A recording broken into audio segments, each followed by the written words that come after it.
simply better. Your girl's so kinky, she says you haven't fed her. I gave her a dick, and now she's hella better. She with her girl, they say her boyfriend doesn't matter. I guess she don't matter, cause I'm simply better.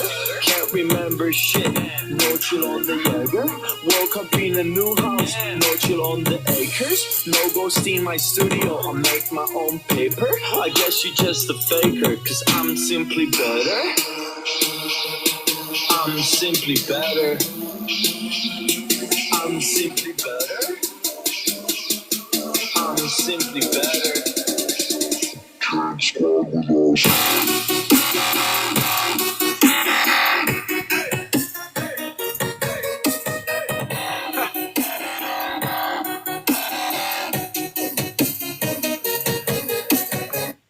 Hello.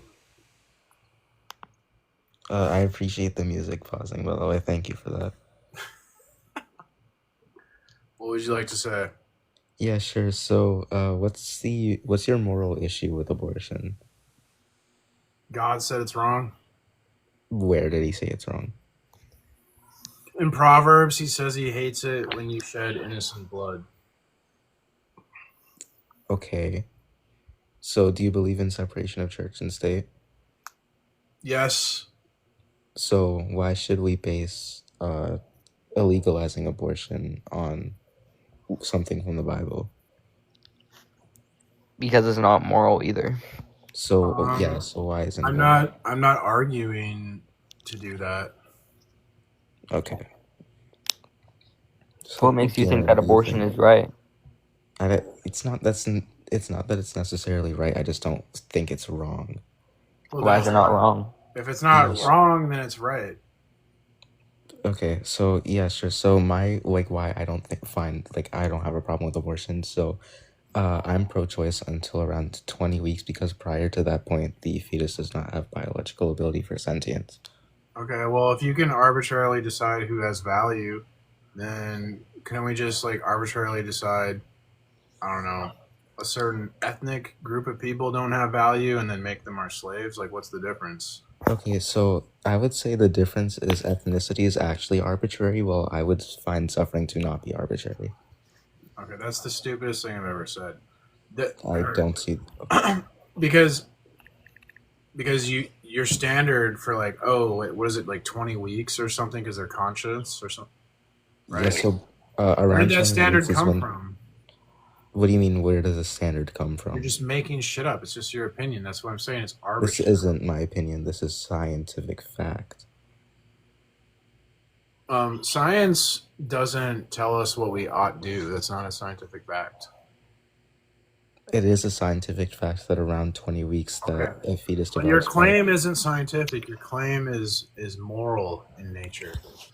So I'm saying because of this scientific fact, then I don't see a moral issue. That doesn't logically follow. Science just tells us what is, but what is doesn't get to what ought be. Science tells us that a fetus does not have biological ability before 20 weeks. So you're making an ought claim. Science gives us is claims. So it's a different category. So let me clarify. I do not value life that does not have ability for sentience. Yes, and that's arbitrary. Why is it arbitrary? Because you just made that standard up. It's just 200 years ago, people would go, well, I don't value people from Africa because of the curse of Ham, and they're an inferior genetic whatever, right? So that's arbitrary. It's just humans going whatever, making shit up. That's not real. That's like saying, I don't have moral value for you because your name is Greg. Okay, but my name is Greg doesn't matter. Exactly, it doesn't matter. That's exactly what we're saying. Okay, but I have I would say the ability for sentience matters because if you don't have the ability for sentience, then you don't have the ability to have your well-being negatively affected. Well, just because it's not until 20 weeks and to where it's whatever you said, what makes it okay to just get rid of them before they even get the chance to be? There are going to be either way at 20 weeks or whatever you said, so why not just let them get to that point and let them live like you and I both did? Can you tell us why we should value potential for something to happen? It's not potential. It most definitely will happen. It is potential, I and mean, also it it's is not potential. You're correct, guaranteed. but I'm the almost. best rapist. Hmm? You I'm guys the would best argue rapist. over if a stick was a branch or if it was a branch over a stick. Bro, I can rape better than anyone ever. Okay, the bottom line is, like, God tells us what's right and wrong. You, Greg, you're not the arbiter of right and wrong. So that's the problem here. Like, you're making yourself God and going, I'm going to decide who has value and who doesn't have value. But you're not the authority. God is. Which God are you referring to? The Christian God of the Bible. But his statement was he doesn't value potential. Well, I don't know you Gary's. have- I don't know what Gary's talking about. I have no idea what he's talking about. I'm a Christian, so I Yes. Greg's statement was he didn't value potential. I'm sure he is going to college or has been to college. He valued the potential to get that diploma.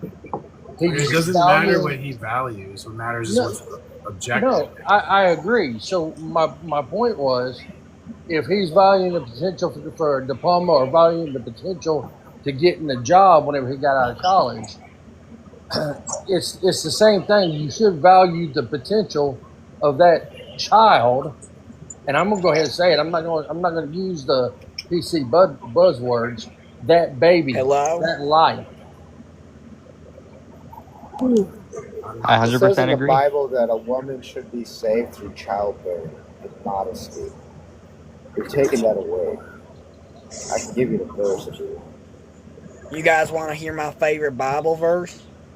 I already know this is going to be a troll. That's a troll. What do you mean this ain't no fucking troll? Okay. So are you saying that there's no slavery in ancient Israel? Is that what you're claiming? Exactly. Okay, so It was should we go talking over a about few the scriptures? heathens. Wait, Or let her what? talk. It was talking about the heathens that surrounded the Israelites, who would be the ones who would be the oppressors. It was clearly stated who the It was oppressors stated were. how? How? Which verse? Let me get my Bible so it can explain. What No, are, yeah, because what are I you know talking about, dude? I know that I'm the there's host. He's talking about the Old Testament. he's talking about the Old Testament, which I am too. So I'm talking about Exodus, Leviticus, Deuteronomy. So that's what I'm talking about here. Yeah. Okay. So, like, you have to understand that the law functions as a unit. You can't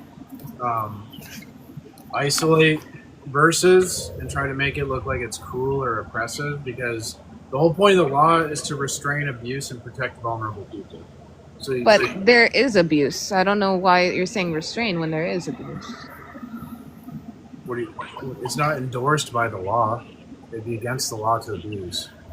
In the Bible, you're saying? Yeah. There's a Okay, book. It's a so book. I'm gonna get my Bible because I'm actually kind of shocked. The reason that Jesus is what ended slavery. It was Christianity and Jesus that ended slavery. Okay, okay. So what do you mean by ended slavery? Where? When? You're saying When Christianity became popular in Rome, slavery disappeared in the empire, and it was forbidden in like the Middle Ages. If you were to engage in slavery, you would get excommunicated. And it was only when like people got like super racist for some reason in the 1600s. I think it's because of the Enlightenment. People got super racist, and then they started like reinterpreting scripture to support slavery. I think it's based mostly off of scientific racism. But I'm confused because okay, so you're saying that Jesus himself is against slavery, right? Like abolish slavery. Yeah. But in Luke 12:47, that's not what it says at all. What does it say? That servants who know that his master's will and do not get ready will be beaten with many blows. Would you like that, sir? Well, you want the King? Which one do you want? Do you like the? I don't care. Well, I'll look up the King James version. That's why I keep asking what kind of God are you referring to? Because The Abrahamic God is what he said. The Christian God. The Christian God. So I'm just kind of going off of that. Where are you at, Luke? Luke what? So Luke 12, 47 to 48. And then in Leviticus, it talks about like owning your slaves. It talks about it everywhere, dude. Yeah, so I'm like confused. Like we've lost the plot a bit. Well, they're saying that. That's actually one of Jesus's parables. That does not mean that he didn't question the morality of being servants. It's just treated as a norm. So Yeah, that doesn't mean. yeah. Do you understand what the world? You know, in Rome, 50% of the population was enslaved. That doesn't make it right, though. No, it doesn't. But that's the world they lived in. But you were saying that it's not in the law, that it's against that God or Jesus is against it when that's not the truth. Do you think Jesus and the early Christians had the power to end slavery? They were like a small group. Of group. course, because Jesus is God, right? Wow. They were a small If he group. walked on water, he couldn't end slavery. I thought Jesus is God. Okay, but we don't end the institutions and the laws. Those things are all corrupt. Jesus ended slavery by changing how people treat each other. He changed people's hearts, and that eventually led to the abolishment of slavery. It was like a slow process. That's how we actually changed. No. What? We know that's what happened, dude. Okay. You can't lie to me. I read. Okay, so what are the laws that God gave Moses? Let me know. What are the Love laws? to. It's like Exodus, Leviticus, and Deuteronomy. Oh no, what are the laws? Like what did he say? Do you know the law? There's a bunch of them. What do you mean the law? So that's what I'm saying. So do you know that most of those laws in there actually condone slavery? Do you know that? No, that God literally none of them do, and you are a liar. Okay, so so let me get a scripture for you, please. Let's do this. Because I'm surprised that you don't know this. You're the ignorant one. I'm here. No, I'm not. I'm a woman that was in this. You are majorly ignorant. No, and you've been lied to. You've been lied to. You mean well, bro, but Dude, you've been lied to. You need to read your Bible. Yeah, you read everything. You need to. What is the word? Hebrew word for slave? It actually means bond servant. What is the Hebrew word that gets translated into slave? What is the word? How are you saying slavery in this prompt then? Okay. What are you saying? You need to humble yourself right now because you're not educated on this topic. I am. Have a degree. Do you? So tell me the Hebrew word for slave. Don't even give me the laws. Woman, you need to humble yourself. I'm not gonna sit here if you're gonna act like an arrogant loser. There's the Christian misogyny coming out. Why are you acting? You're a Christian man. You should not be talking to a woman this way.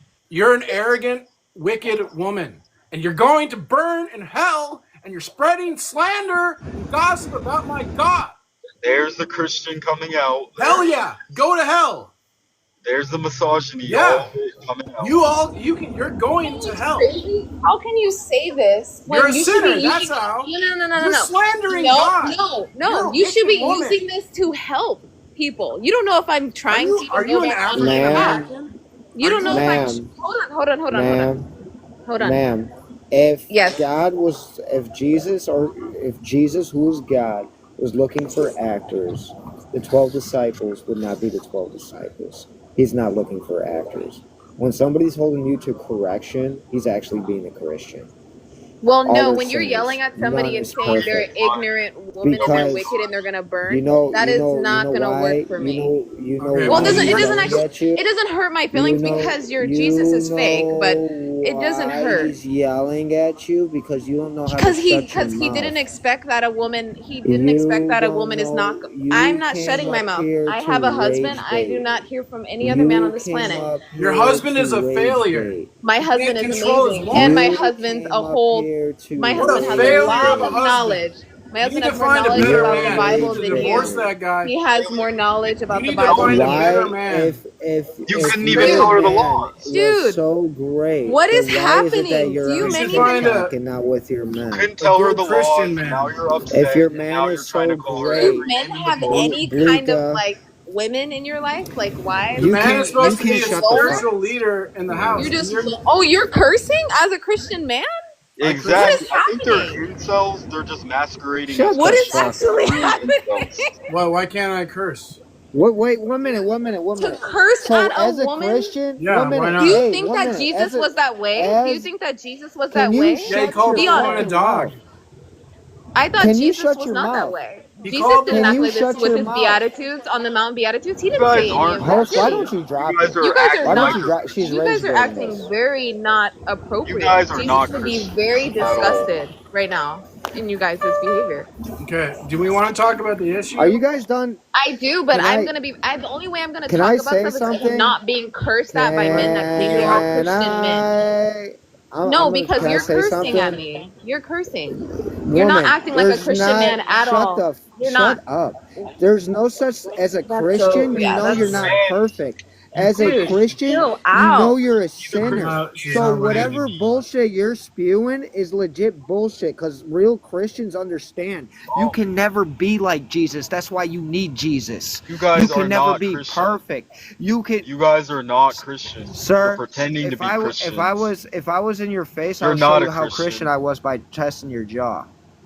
There you No, That's go. it's not not even. You're Christian. damn You're right. No, not. no, we're You're not not doing Christian. that. We're not doing that. That's He bullshit. You is, can't. that, That is that not is. Christian. We're not supposed to be Well, violent. it's not even about Christian. It's just like about being socially isolated and getting like your anger on TikTok rather than You like the going to a expert on being therapist. socially isolated on TikTok?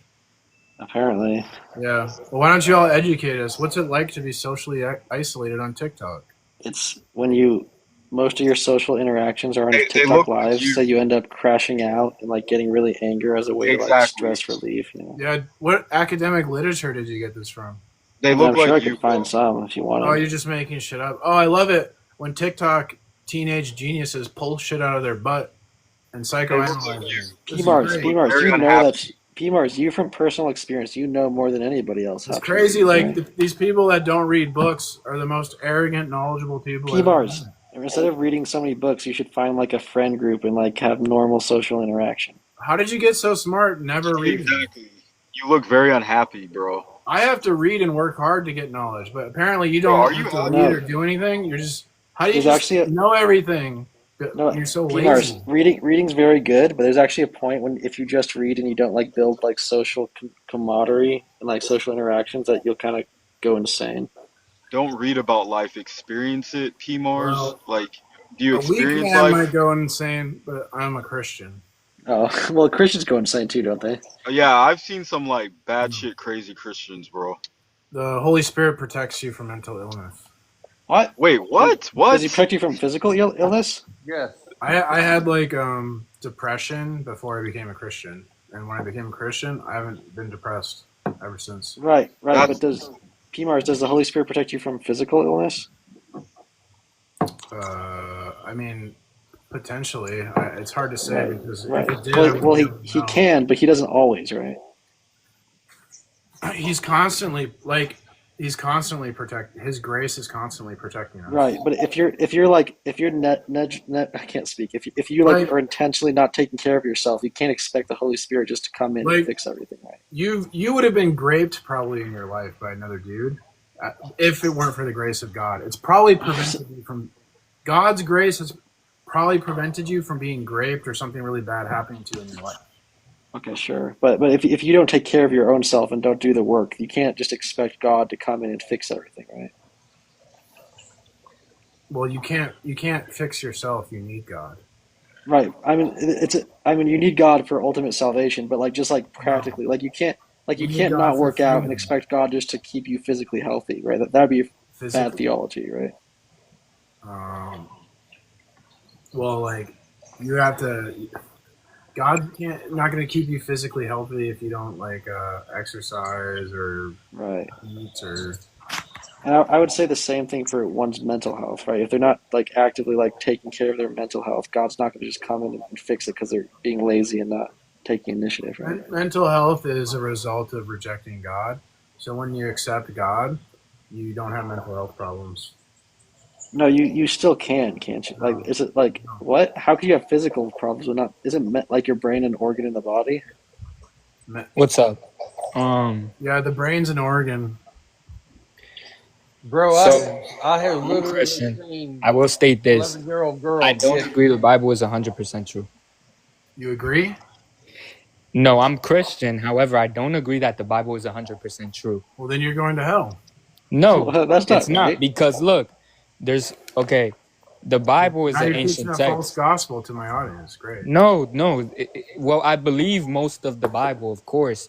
However, it could be true, and it probably is true that first of all, a lot of the books were removed from the Bible.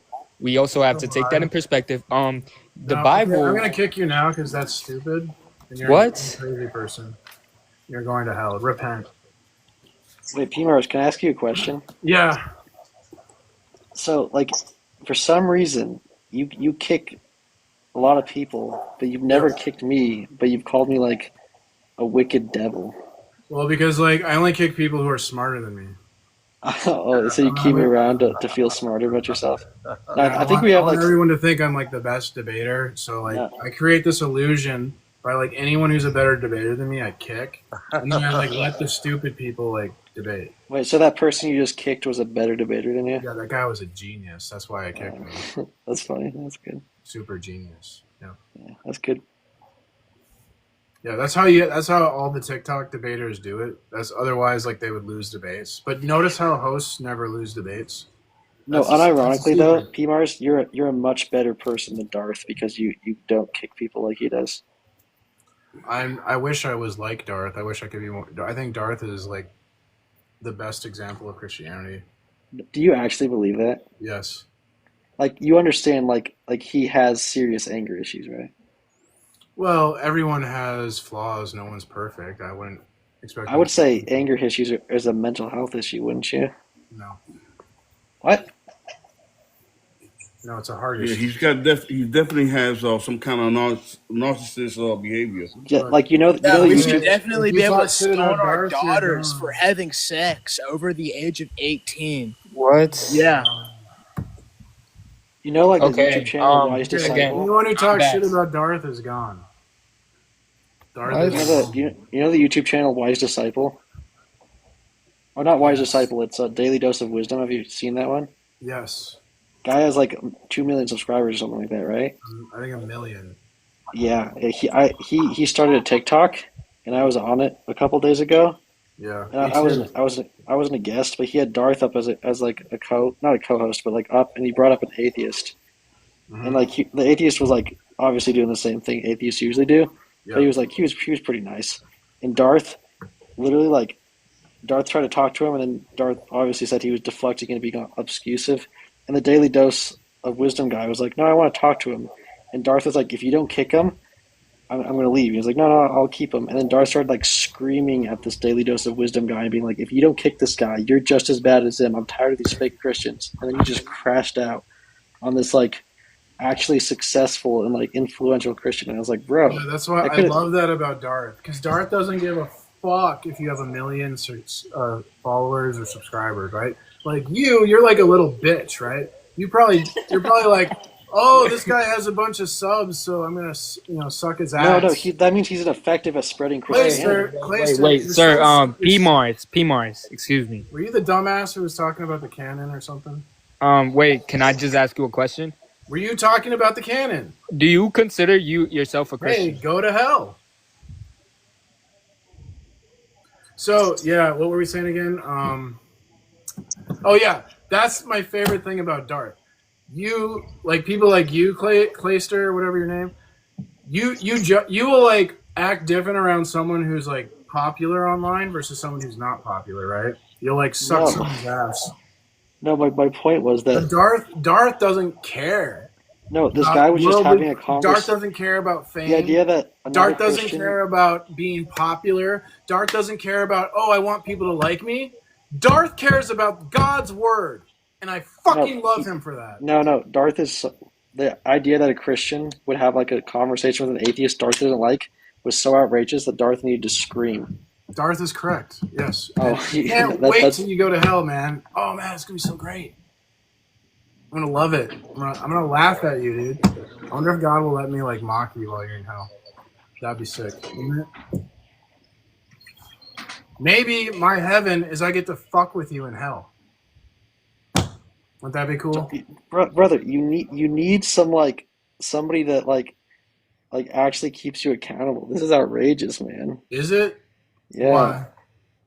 Because like like there's times when I catch you in your live, and I can tell you're like intentionally trying to like have like Christian morals and ethics, and then sometimes you just lose control and just don't give a F. Well, my thing is like, all the non-believers are like professional R words, and so they're gonna like interpret every evidence like totally upside down and goofy. And I'm not gonna like bicker with them. So I'll just go with whatever they say. I don't care what they say. Whatever they say, oh, the Bible says this, I'll go, okay, it says that, then that's good. You know, because it doesn't matter. It's God's word. However they want to interpret it, I don't care. Because Right, but it's God's word. doesn't God's word say that like if you have all the right theology and speak in the tongue of angels, but if you don't have love, you're damned. Yes, love is So, the greatest.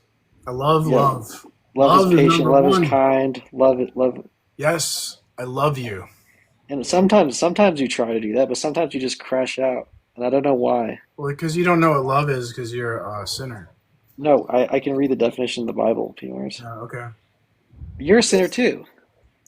It doesn't matter that you can read the Bible We're because all sinners. I'm a repentant sinner, though. You're a damned to hell sinner. And You don't know what I am. When You you're don't even know damned, what I am. do you accept Jesus as your savior? That does not mean Then you're damned to hell. So I know you're damned to hell now, and Clayster is damned to hell. And so there's a difference between a sinner who's unrepentant and there's a repentant sinner. So while I'm a sinner, God's grace gives me some level of discernment, while God has let you gaslight yourself into professional R-wordism. So P-Mars, but you acknowledge there's people that believe that R-wordism. Yeah, it's like he's professionally stupid. So P-Mars, you acknowledge that there's people that think they're saved and think that they're repentant but are not, right? That exists, right? Exactly. Yep. So how do you know you're not one of those people? He's just deluding himself into thinking he's above everyone else. I don't know with 100%. religion. No, like I honestly believe you're smart enough to know that. Like when you go on a rant, like saying it, you're going to be God happy throws that me people are into in hell. hell. I'm not going to give a shit. I'll be like, thanks, God. I deserve it. You're right. He's God's chosen one, guys. Throw me into No, hell. like, I'm a piece of crap. You are smart enough, P-Mars, to know that when you go on these crazy rants, insulting and like cheering people going to hell, that's not biblical ethics. Okay. Well, we'll find out on Judgment Day, won't we? It's okay if it's him. He's God's chosen one, everybody. No, if God thinks I'm wrong and sends me to hell, I'll accept his punishment. And that's it. What up, P-Mars? What up? I'm working on an argument to defend PDF files. Oh. Wait, Yikes. you're defending PDF files? Yeah, because everyone on the app is saying that I'm a What PDF the file. hell? What? Yeah, I was just asking. I was going to stop by to see if you had any recent crash outs or anything racist crash outs or. I've been learning about. Can I say the word? Can you say the word queer? No. Is that an off limits word? I think is that a slur? Well, you're part of the community, so it doesn't bother us, you know. Well, I don't know, but there's like. Well, you do, because you know you and I got together. I just don't. I don't want to hurt anyone's feelings, but that. Yeah. So that's like it's queer theory. It's called. Yeah. Well, you've read it. You read it. Bell Hooks. You've read queer theory. Yeah, I was studying it, and the same arguments they make for queer theory, I can apply to PDF files, and that's what I'm gonna do. Oh man, you got get some help, bro. You got to get help. Oh yeah, hell yeah. You're actually pretty funny when you're not like crashing out, P-Mars. Thank you. A lot of people think I'm funny, and then they're torn. They're like, I kind of think he's funny, but I can't stand his personality. Well, no, I think you're funny like 50% of the time, and then 50% of the time you're just kind of crashing out. It's like that's fine. Isn't it kind of funny when I crash out? Actually, no. Yeah, maybe that's the reason people think you're funny. Yeah, I'm a lol cow. No, like I think that some of these atheist guys, they like you. I think those are like more. I think you're more friends with some of these atheist guys than you are with Darth. I try to be friends with atheists, but a lot of them are really judgmental. A lot of Christians, are really judgmental too, aren't they? Constantly cancel me. Yuji, why don't you come up here, little bitch? Oh, I gotta go live and avoid Yuji. What's up, bro? You gotta defeat. You're gonna save me from Jesus. You know the truth, right? You're the atheist truth. What's the defeater for my Yes, I argument? am. What's the defeater I for just wanted to say I'm Tad? an atheist, and I also like P Mars, even though he crashes out sometimes. Yeah, because I he's just wanted funny. to say that. He's like a Yeah. Don't say that. They're gonna cancel you. I don't no. want you to be canceled. Why? Mars, you're like a 5-year-old Oh, okay. kid, where like you're pretty annoying, but you're also pretty funny. Don't platform P-Mars. He's a bad person. I agree. He said a bad word. You know the guy? They put a video of me calling a guy the N-word, and now he's streaming on TikTok, and I go on his live because we're friends, and they're mad at me for calling my friend the N-word. He's not mad at me, but everyone else is mad at me. It makes sense to me. I don't know. Is he I a don't Christian even or know, an man. atheist friend? But usually, do you got a defeater counter argument for Tag? I know you don't have shit. No, I don't have shit, bro. Why don't? Well, then, you know, on your live, you're asking for evidence for God. That's like stupid because we don't prove God with evidences. We say that God, evidence comes from God, so it's a matter of interpretation, not piling evidences. That's stupid. Do you know how philosophy works? So do you understand? We start with metaphysical assumptions, right? And then from our metaphysical assumptions, that's the foundation for our evidence and proof. Mm-hmm. And God is a metaphysical assumption. Right. So you can't prove him with evidence. You see what I'm saying? So you just assume him. No, you have to make an argument for metaphysical assumptions, which would be a transcendental argument. What's an assumption? An assumption? It's like I thought assumptions are what you don't prove. it's like your paradigm, your framework, your model of reality. So like logic isn't neutral, right? Like you can't think logic is neutral because I believe logic comes from Jesus. You don't believe logic comes from Jesus. What is neutral? What do you mean by neutral? I mean that like there's no paradigm attached to logic. A paradigm attached to logic? Do people think there's paradigms that are attached to logic? Do you know that I believe logic comes from Jesus? Yeah, I know you think that. You don't think that, so that means that's true. There's no neutrality. We have different views on logic, so we have to address that issue. Okay. Okay. Okay. So the problem, your system is absurd because like human reason is going to be authoritative, but different humans reason different. And which human reason is authoritative? So it ends in and it makes debate impossible. But in my system, human reason isn't authoritative. God is authoritative. So there's like a context that makes debate possible, where one person in the debate can be correct and the other person could be wrong based on context. You have no context to say anyone's right or wrong, yet you're debating. That's a performative contradiction. But you don't care because people can. Okay, sure. Oh, go ahead. I didn't know you were responding. No. Okay, no, it's all good. I think that, I think that people do assume things when they debate, and it's just the people that you debate. You can debate them about whatever, as long as your assumption you share the same assumptions, and then you can try to show that. But we don't. I know, we're using logic. Well, that's what I'm trying to say. I'm trying to say if you don't share the same assumptions, then you can't debate them, really. But we have different assumptions that we should debate our assumptions. When you're talking about you can't evidence, debate assumptions. But evidence is the surface level. That doesn't tell us anything about the foundation. So when we're talking about God, we're talking about foundations. So talking about evidence is like it's like ignoring the issue. It's stupid. So for me, assumptions are things that are not proven, or you can't like give an inference for an assumption. You have to prove it transcendentally. No, because then it's not an assumption. It's like something that you have a reason to believe is true. Then it's not an assumption. No, it's still an assumption because it's called. How do you define assumption, P-Mars? Because it's our starting point. We start with the Bible. You start with like your reason or whatever. Or wait, but don't you? So, but if you start with it, you don't have to justify it, do you? Yes, you do. Then you didn't start with How it. do you justify something that you started with? So we say, so if God exists, God is like the source of existence, truth, and value, and he's a person that speaks to us. So that his word is justified in virtue of he said it because of who he is. He is the source of truth.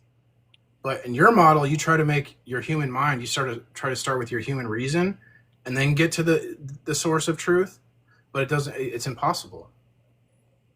Right. So so are you saying the justification is God said so? Yeah, you have to have a self-authenticating starting point, or your whole system will collapse. You couldn't have any proposition without one self-authenticating proposition to make propositions possible. Right. Okay. Oh no, go ahead, So, Glenn. so under your view, God, the Yahweh, Trinitarian God, would be the self-authenticated proposition, right? Yeah. Is there any other hypothetical self-authenticating proposition that would work, or no?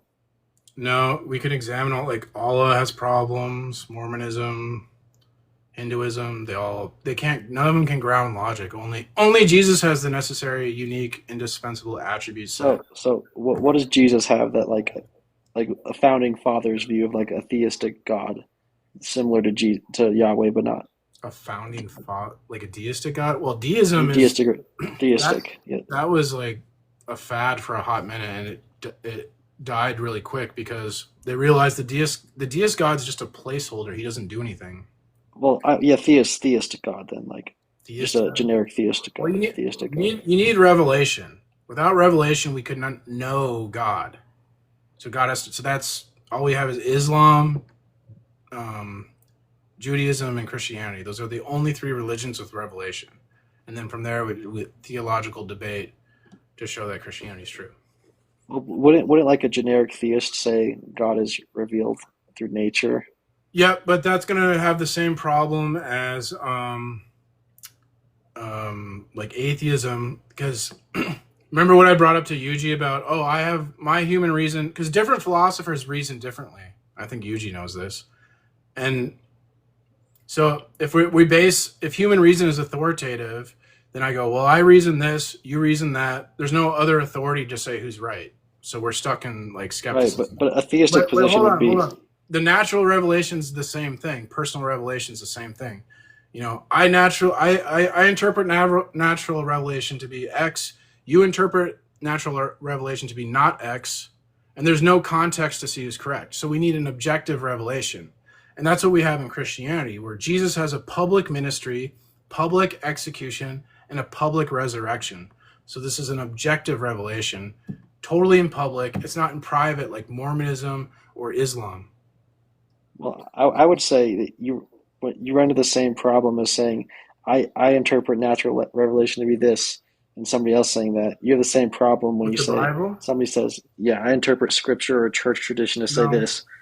Oh, you don't? Because we have an objective interpretation of the Bible. Who does?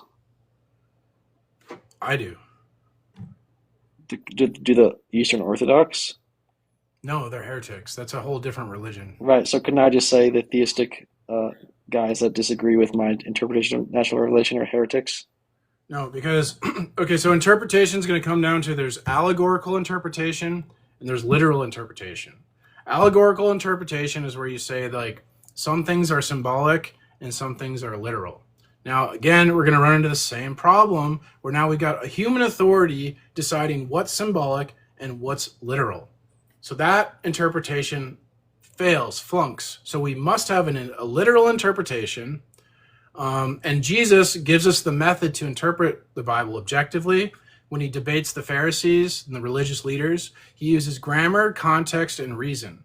And so we interpret the Bible with grammar, context, and reason. Objective.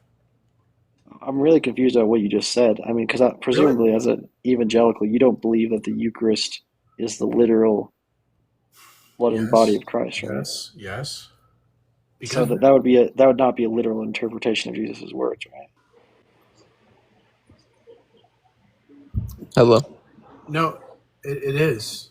Oh. Hey, how are you? Hello, Justin. Hello. I'm an atheist. There's no translation errors. Why are you an atheist? Because I believe that there is no God. So you kind of have beliefs without evidence. You just kind of believe things. No, I have evidence. What's your evidence? Yeah, so the universe is eternal, and that would discount any type of creation of it. If the universe is eternal, then it's not contingent, and that would destroy the causal order and make this debate impossible. That's not true. So- That's just your claim. Okay, well, you can go to hell. Okay, faggot. I don't care. 666. Lose some weight, fatty. Hey, that's good advice. That's true. He's right. I You know- apologize, you guys. I used to work out a lot, and I got a horrible injury where I feel sick every day of my life now because of nerve damage when I was Why doesn't the exercising. Holy Spirit heal that? I don't know. I guess God hates me. Maybe it's because I call you an asshole too many times. No, PMAR's Maybe like if for I a week stop you should calling try. you an asshole, he'll heal me, right? No, that might be it. So, I would anyways, I probably- apologize. I'm sorry I'm overweight. That's terrible. I'm a glutton. Don't listen to them, PMARs. I will stop going to McDonald's and eating those cheeseburgers and do push-ups, okay? What do you do for work, PMARs? I'm disabled. Oh. That's pretty chill. So you can pay for rent and everything and internet? Yeah. Oh bella ciao, bella ciao, bella ciao, ciao, ciao, partigiano, portami via, che mi sento di morire. That's some good shit. I like that. I would totally jammed out if there weren't other people here. Me too. So yeah. So that doesn't convince you, Yuji? I'm sorry, no, it doesn't do it. But what secular philosophy is so whack, dude. All those philosophers, they're just all conceptual garbage. Like they don't connect anything they conceive to reality. There's no tether. It's just like they're sitting in their ivory towers waxing intellectualism and they never touch grass. Mm. You I guess that shit. What's that? You like that stuff? I think they're goofs. I do like reading the analytic philosophy. Some of them are not good, but a lot of them do say like interesting stuff sometimes. I guess, but it just never leads anywhere. Like you never get to truth. So I also think that like it does seem like a lot of philosophical arguments don't lead anywhere, or like people don't converge on a consensus amongst professional philosophers. But they're professional disagreeers.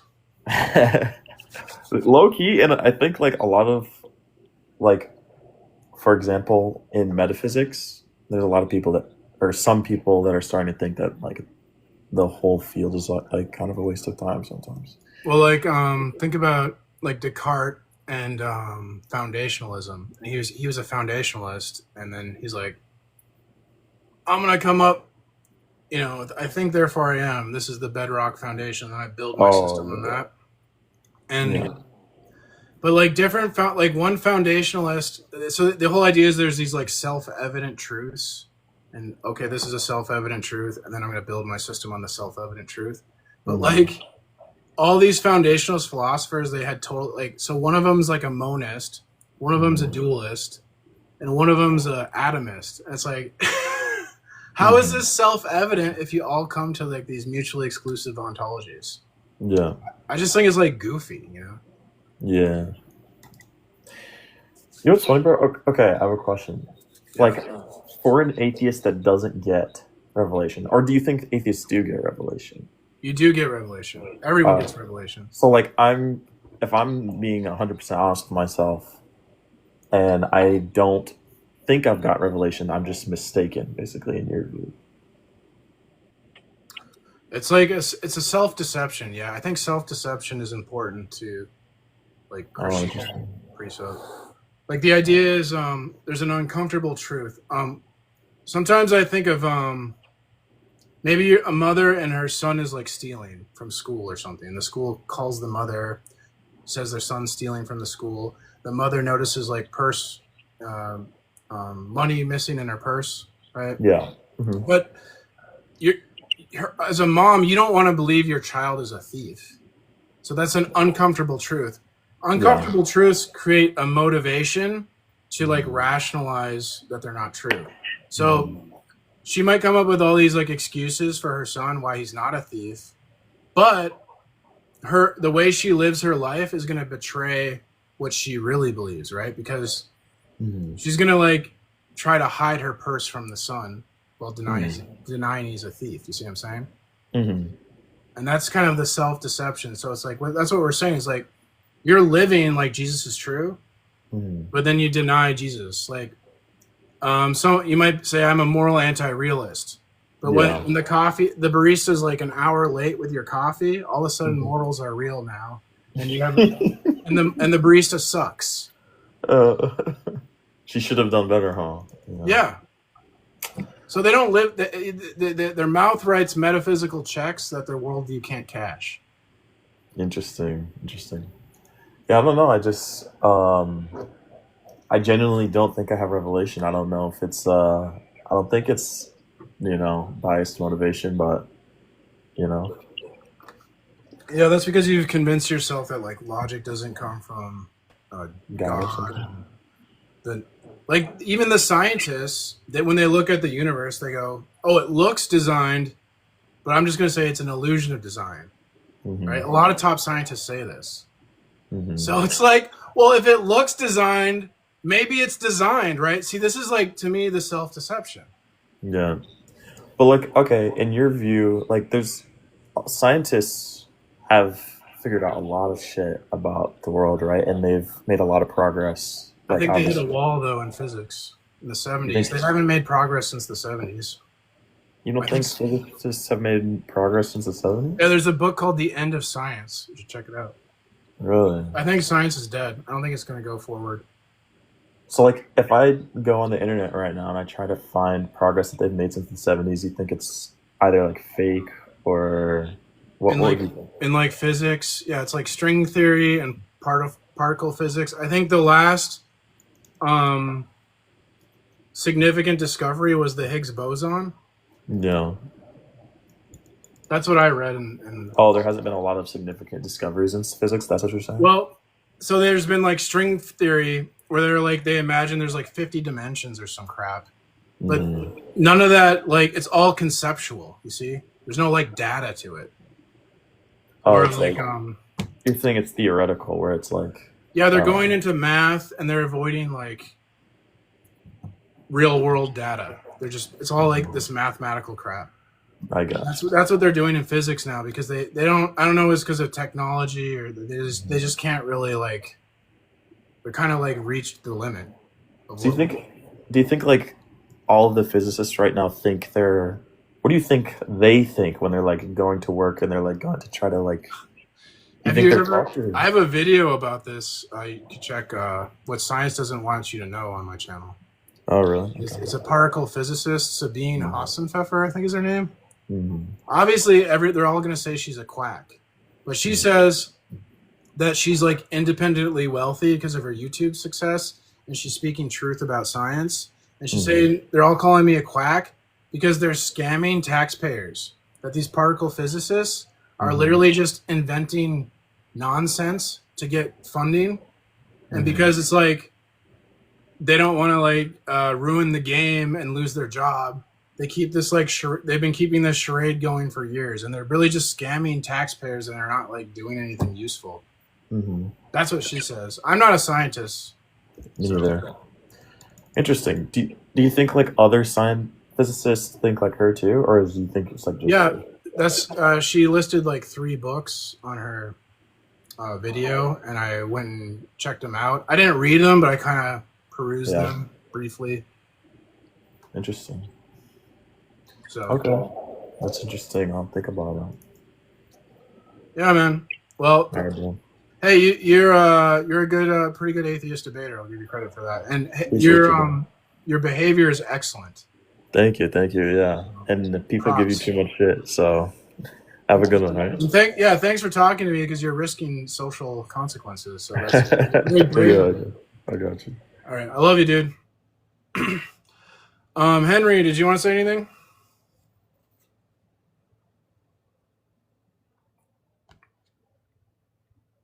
Okay, I don't know. Henry's been AFK. Well, I guess we don't got many viewers tonight or guests, so I could do a little reading, I guess. Oh, hey, Darth. I'm working on. Everyone kind of left. Oh, hey, Darth. I went and talked to Matt Yester. That guy's a jerk. He was saying, I asked him, do you believe God causes everything? And he quoted the Bible saying God sustains all things. I'm like, well, yeah, but sustains all things doesn't mean cause all things. And I go, do you think God causes all things? And then he just like wouldn't answer my question. And so I told him he was being deceptive. That's just what the atheists do. When here, I got a really good clip. You'll love this clip. This is so accurate about what's going on. This is a really, really popular streamer. This guy's an atheist actually, but he's like he's a pragmatic, what is it called? Pragmatist? He's a pragmatic thinker. And he's actually like, in terms of pragmatism, I think his reasoning is like good. Obviously we reject pragmatism, but I think his reasoning is good in that context. So this is what he says. The reason why he's not responding is that he knows the logical conclusion of his reasoning is wrong. That's the reason why people don't respond and don't answer questions.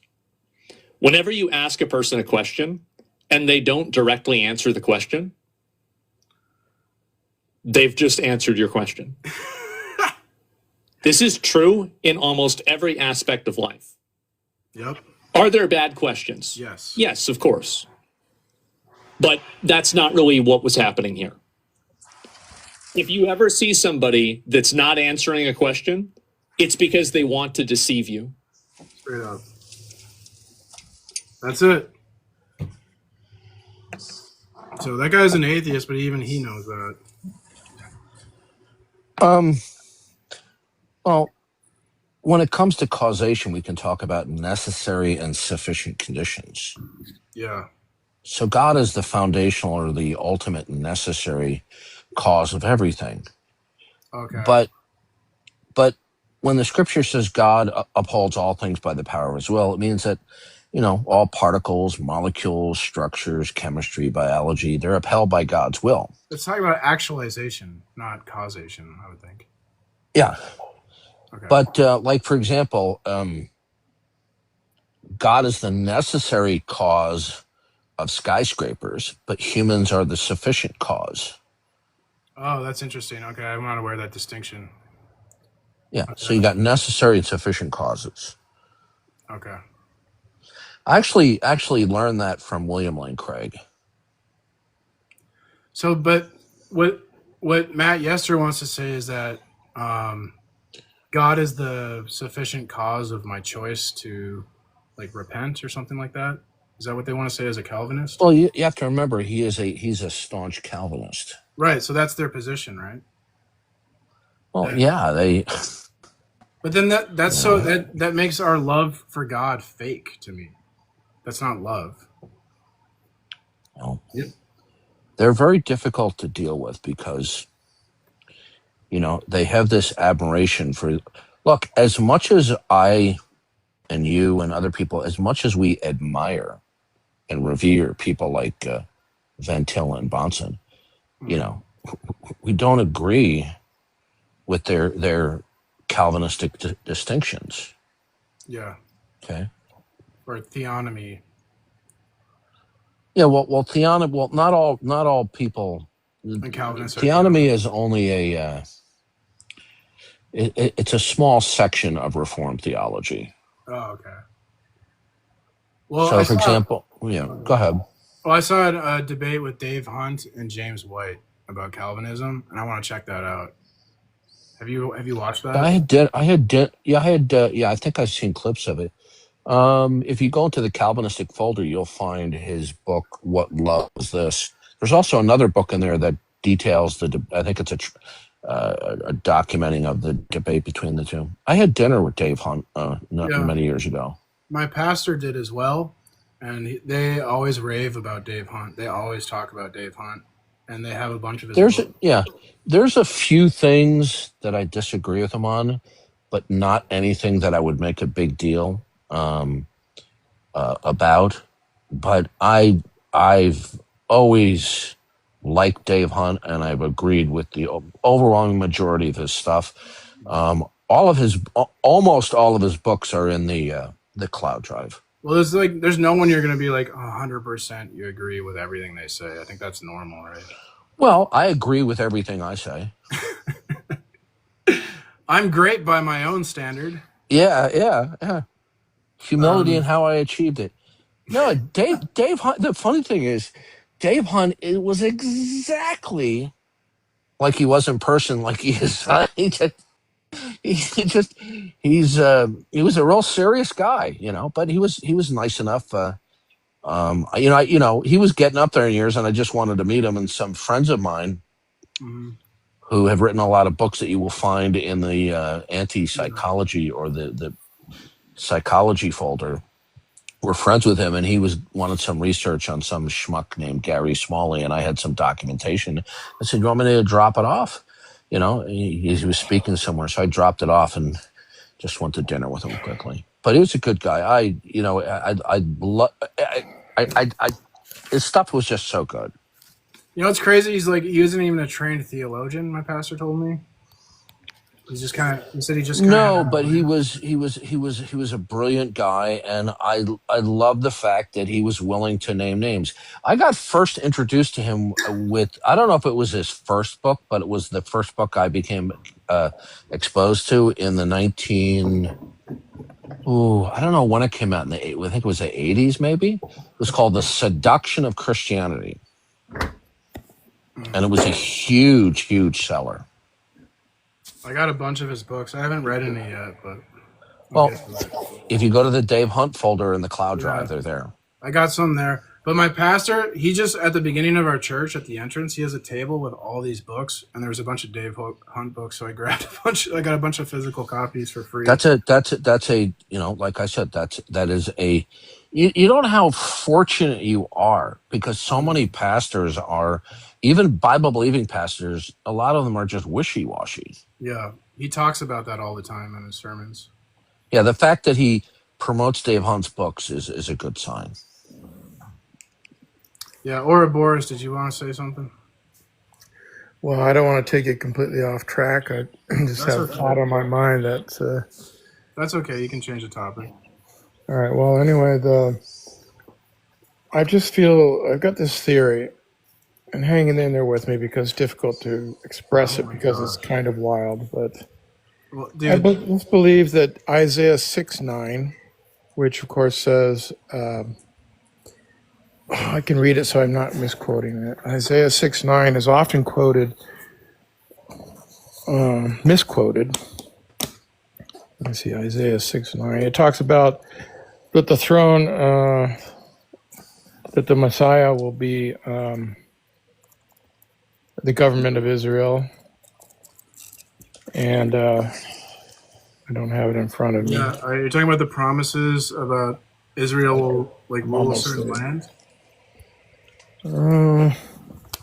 No, I'm reading it right now. I just got there. I got this large King David version. I don't like. King James. The King David versions. King James. I know, right? It must be an I don't old like copy. that. See, I'm gonna say that I don't. Okay, let me do that. 6:9 says, as if. Oh gosh, now. Isaiah 6:9. I think I got it wrong. 9:6. My bad. I'm sorry. Let's see it. Isaiah 9:6. Yeah.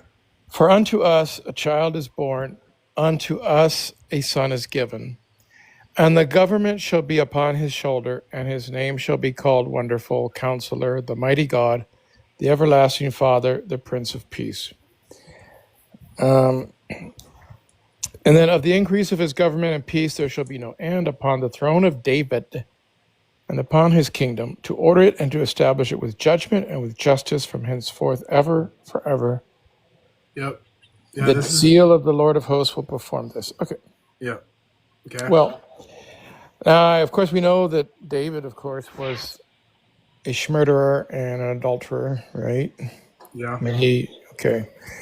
My theory is this, because I feel that the Star of David is satanic, as so is above, so below, takes forces from different areas. So in other words, it's a henotheistic religion. I'm talking about Judaism. Well, What are you talking about, dude? This is nuts. I know, hang in there with me. Do you know what henotheistic Are you means? into the occult? No, yeah. So henotheistic means the occult this is all garbage. The occult doesn't. Occult means hidden, and they go. It's just fake gurus who are like, oh, now this is the real truth, and then when you like get to this certain level, they go. But Jesus did say that, though. He said there will be many Christs. Christ. Okay, was hold the on a word second. for What is Messiah. your worldview?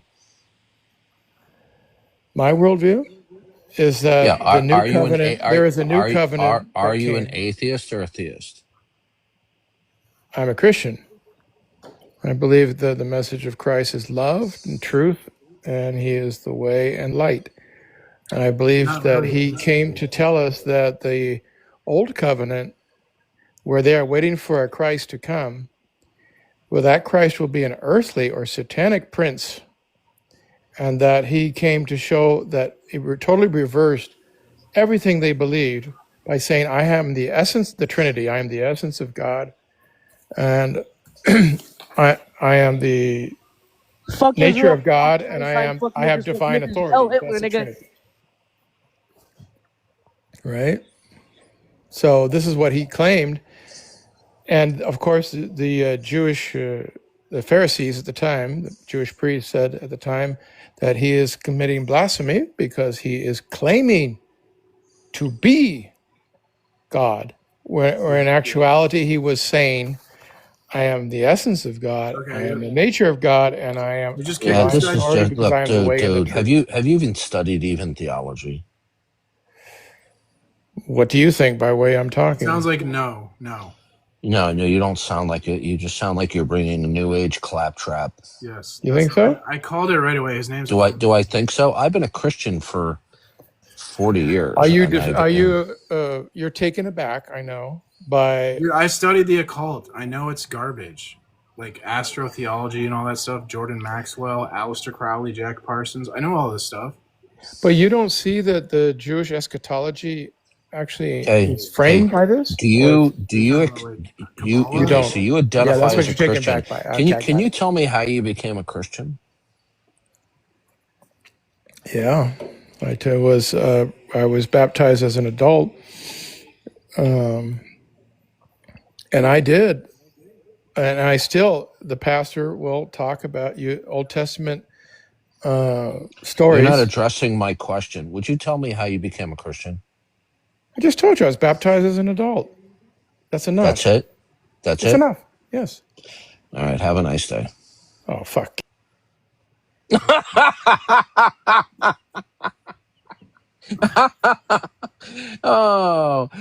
It didn't take us long for the mask to come off. I knew instantly he was New Age. That was obvious. Yeah. Yeah, you should have seen me. Like, I went totally nuts on Constantine. That guy is such a scum. Well, I'm not being sarcastic. I'm delighted that you've seen the light. Well, I already knew that. I just wanted to confront him. Yeah. Good. He teamed up with that Q-Top guy, and they treated me like crap. Well, I just had an argument with Redefined Living. I heard about Tupac came on his stage, and I went on there, and I said, you need to get rid of this guy. No, excuse me. It was my mistake. It was Q-Top. I said, Q-Top is a notorious troll. Yeah. And you should not be fellowshipping with him. You should not and Redefined Living didn't want to trust me. Well, Okay. and because Q-Top has got a lot of viewers, right? So we got to be friends with Q-Top because we want views. Well, I'm just disappointed in Redefined Living. Q-Top goes on Constantine's and he starts talking trash about me. Like, he was mad. I never even did anything to him, but he was mad at me because I let you mod and you modded and blocked him, and I let you do that. And then he blamed me for that.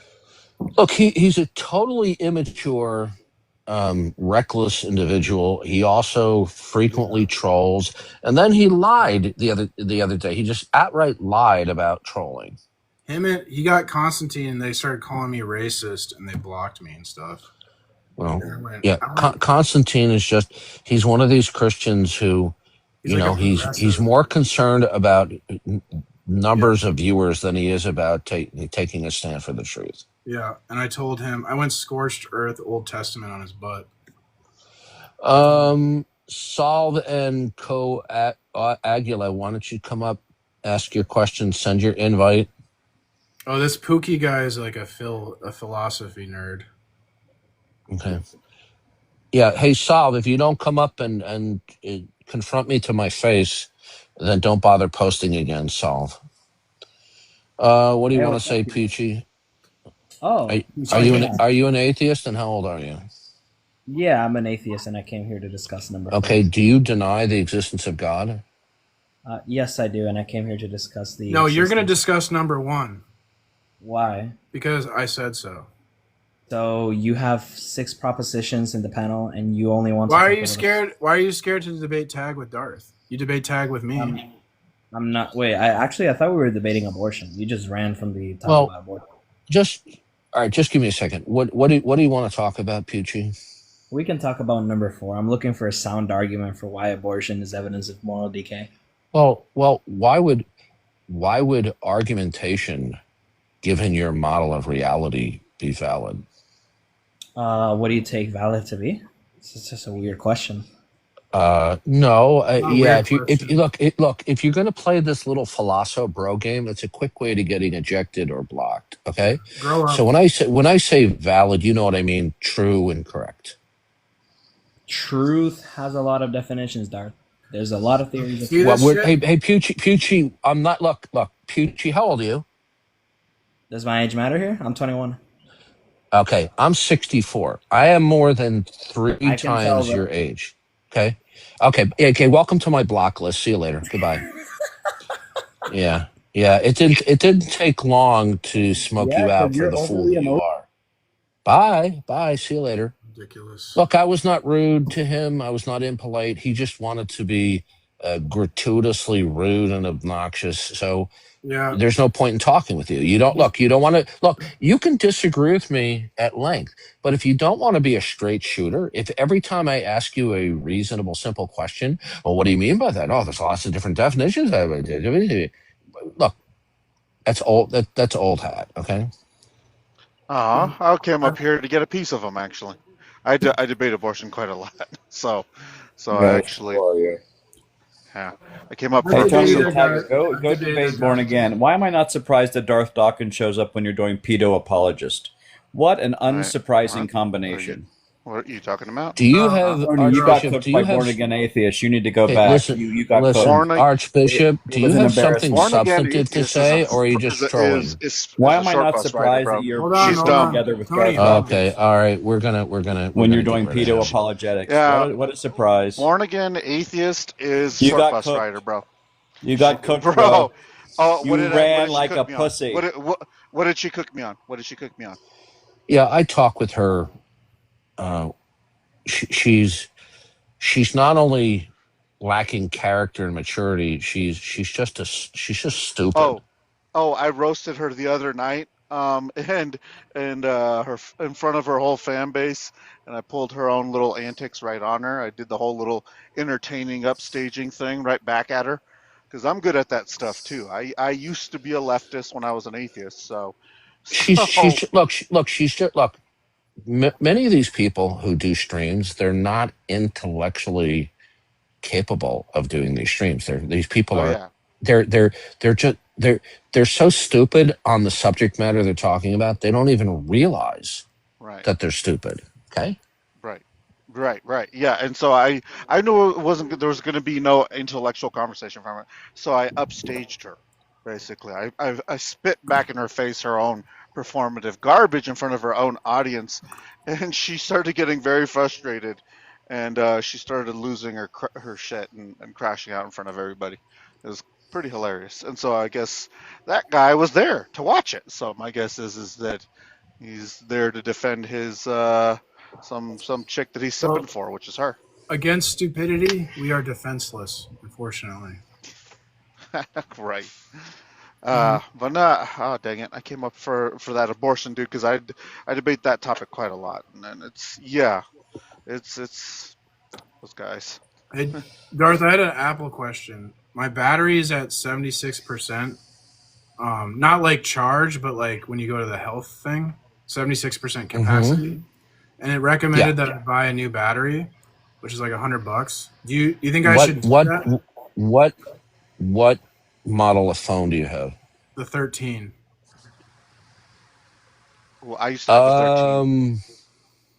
Because I The don't really 13's want The to. good. 13. The 13 is still good for me. Like, I don't think I really need to upgrade, Like, it still does everything I want. So, you think it's worth 13's it? pretty good. Um. Yeah, if you get a new battery, you go in there and you'll probably have to make an appointment or whatever. I don't Yeah. know if you can drop it off at the Apple Store, and they have somebody in there. They're training of the people there are really good, and they'll just open it up and put a new battery in it. What did you say the figure was? 70 what? It's like $100, I think. That's what I was asking. No, I said what the battery health Oh, percentage. 76. It recommended below 80, you replace the battery. The phone recommended that. Grok. I was asking. You can go a little further. I've had batteries go You down to could. like 70% and 60 or 65. Yeah. I was just noticing like some slowdown recently. So Well, you got to understand that each iteration of the operating system, is going to be a little bit more taxing on the CPU. I just upgraded from the 16 to the 17. Yeah, that's why I kind of like not upgrading the iOS unless I have to. Because then it's like I like. Well, you always get a lot of improvements. You do. Even by upgrading. I don't know what to say. I mean, is it because you're trying to be frugal or you want to stretch it out? Or are you just happy with the performance? I mean, I'm happy yeah, with go, yeah. So Okay, you think then, you think I could wait till like 70% capacity before I replace it? Oh, absolutely. Okay. Yeah. Sure. I had a 13. Well, I gave it to my nephew. What would you recommend at what capacity to replace? Oh, I don't know. There are people who let it, degrade even further. Another thing is, when you do get the new battery, never charge your phone to 100%. Yeah, I usually try to. You're supposed to charge it to like 80 and stop at 80. No. You can go up to 90, even 95%. But you want to do it, But once in a while, you are supposed to fully charge it and fully drain it. Once in a while. That's correct. Yeah, that's correct. But on average, you should just charge it to like 90, 95, and it will prolong the life of your battery. Yeah, I learned that when I got an e-bike, and e-bike batteries are super expensive. So I learned like how to preserve your. I looked up like how to maintain your battery. This is what I Yeah, be noticed. careful on those the things 16. because a lot of people have accidents from rapid acceleration. Yeah, well, mine's a pedal assist, so it's a little bit. Okay. In the 16, this is the I noticed. I just hope you're not silly and go buy a Mac, a MacBook Pro 4. Don't buy an M4. Anyone who would do that is not very smart. Really? I'm joking. I'm teasing Tony. Those things are nice. Those things are super fast. No, Tony, I'm just teasing him because I have an M1 and I'm jealous that he's got an M4. Yeah, the M4 is a beast. Dude, it's But you so know what nice. though? My M1 is still badass. It's still great. I got an Oh man, that's what 2019. That's what I love about Macs, man. They last. I gave my old MacBook to my niece because she's just starting up college. Man, that thing's still going. It's a second generation solid state. So Listen, my last MacBook lasted me 10 years. Yeah. Okay. lasted me 10 years and was great. Us. And I wanted the latest and greatest, processor and all that kind of stuff. So Salim, you've been quiet. Would you like to say something? Hello, Mike. Hello. Yes, how are you all? I'm doing well. Are you a Muslim? That's good. Yeah, to be honest, I'm a Muslim, but I respect all Christian people. I don't respect Muslims. Yeah. You guys Well are then, G-signing us in Nigeria. wait. So can I ask you a question as a Muslim? Are you using takaim or takin, that thing that Muslims no, can do it's to lie? Takia. Oh, what's that? Takia. What's that? It's when Muslims can lie to advance Muslim. They can even have their hand on the Holy Quran I and don't know that. swear and lie that they lie under their oath to the Quran as long as it advances Islam. I don't know that, to be honest. Well, as I a hope Christian, They're you not going to shouldn't. be. They're not going to be transferring that. Well, the problem is this: is that I hope most you all doing Muslims good. will defend Islam not because Islam is actually internally able to defend itself. It's because they're ingrained culturally, sociologically, nationalistically, ancestrally. Look, the Quran affirms the Hebrew and Christian scriptures in a number of passages in the Quran. This is not controversial. It's not debatable. Okay. But the Hebrew and Christian scriptures contradict the Quran. So what Muslims will do in order to attempt to preserve the validity of Islam is to say, "Oh, the Christians corrupted the text Yeah, type." yeah, they'll say that. But this is completely special pleading and ad hoc. There's a number of other mistakes that Muhammad made, but here's one thing that you should know, Salim. Okay, in order for God to be perfect, God would have to be multi-personal within the unity of his being. Because if God is a single persona within the unity of his being, such as in Unitarianism, which Islam is Unitarian, then God cannot be maximally great because he will not be able to actualize and possess love as a great making property before creation. Allah would have to create other agents in order to actualize love to its fullest as a part of one of his attributes. Another thing is Allah cannot be a maximally personal being because to be a maximally personal being is to actualize the relationality aspect of being a personal being. But prior to creation, Allah cannot actualize the relationality. Okay? So, Salam, let me ask you this question. Would you consider a person who, for whatever reason, is deficient or deficit in the ability to actualize being relational with other persons, would that be in a not good state?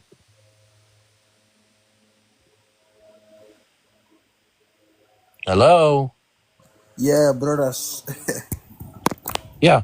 Yeah. So you see, this is an elementary mistake that Muhammad made. Another thing is this. Allah as a personal being is in a void, okay? There's just Allah, right? Whereas when we look at the persons of the Trinity within the being of God, within the Christian worldview, each of the persons of the Trinity are within the context of another person within the context of another. So none of the seats of intellect or the persons of the Trinity exist within a void. They're always within the personal and relational context of another personal entity, okay? Within the context of God's single being. But Muhammad didn't understand this because Muhammad thought that the Christians were advocating polytheism, which they are not. Muhammad didn't even get the description of the Trinity correct in the Quran. In Surah 4 and 5, there are three key verses. Muhammad thought the Christian doctrine of the Trinity was Allah, Jesus, and Mary. Nobody ever taught that. So I just showed you glaring errors within Islam. Okay? Aren't there heretics that taught that, Darth? But I hear you nice kind of very good words. You gotta get closer to your microphone. And secondly, I don't have a big knowledge, you know, and Yeah, you gotta speak louder and He, get closer he, to your he's microphone. saying he doesn't have very in-depth knowledge, I guess, and secondly, about it. Yeah. So he's I'm a probably big, Muslim Yeah. by like So tradition. Christianity is the only true religion. When we look at the attribute set that the Christian God reveals, He's the only absolute and perfect God, and Jesus Christ is the only way to eternal life. There's not even a plan of salvation Yes, within Islam. we have redemption and salvation. We're saved. In Islam, nothing saves you, and Allah has to give mercy to wicked people and compromises righteousness. In Christianity, we're made perfect because Jesus was perfect, and when we have faith in Him as our Savior, we have a unity with Jesus, and we're transformed through Jesus. So our God doesn't have to compromise His righteousness when He gives us mercy.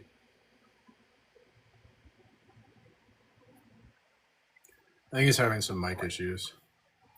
Right. Well, that, and I also don't. He doesn't sound like he's too confident. It sounds like he's like Muslim by tradition or just by his culture. Basically, he was, Well, we gave him the gospel, so doesn't sound too scholastically inclined. It's not our fault now. Hey Darth, I asked Greg Botson, why didn't God just make us in our redeemed state in the Garden of Eden? That's it. That's an incoherency. Is it? Yeah, because then we would have been robots. The redeemed state, God permanentizes our volitional choice. Yeah, God permanentizes our volitional choice to be redeemed. Okay. Well, I thought his answer was awesome. He actually said what you just said, kind of. Oh, okay. All right. I want to share it with you. Well, Bonson was one of my best students. This is like the resurrected Bonson. Yeah, this is a mistake that unbelievers make all the time because they haven't studied theology. They haven't studied the doctrine of salvation. They haven't studied anything about the new nature. Yeah, someone asked the question. I never really thought about that, so it kind of stumped me a little bit. But Bonson, can I share the response? I think it's a really good response. So, if God made us already with glorified wills, we wouldn't know grace, redemption, or the depth of God's love.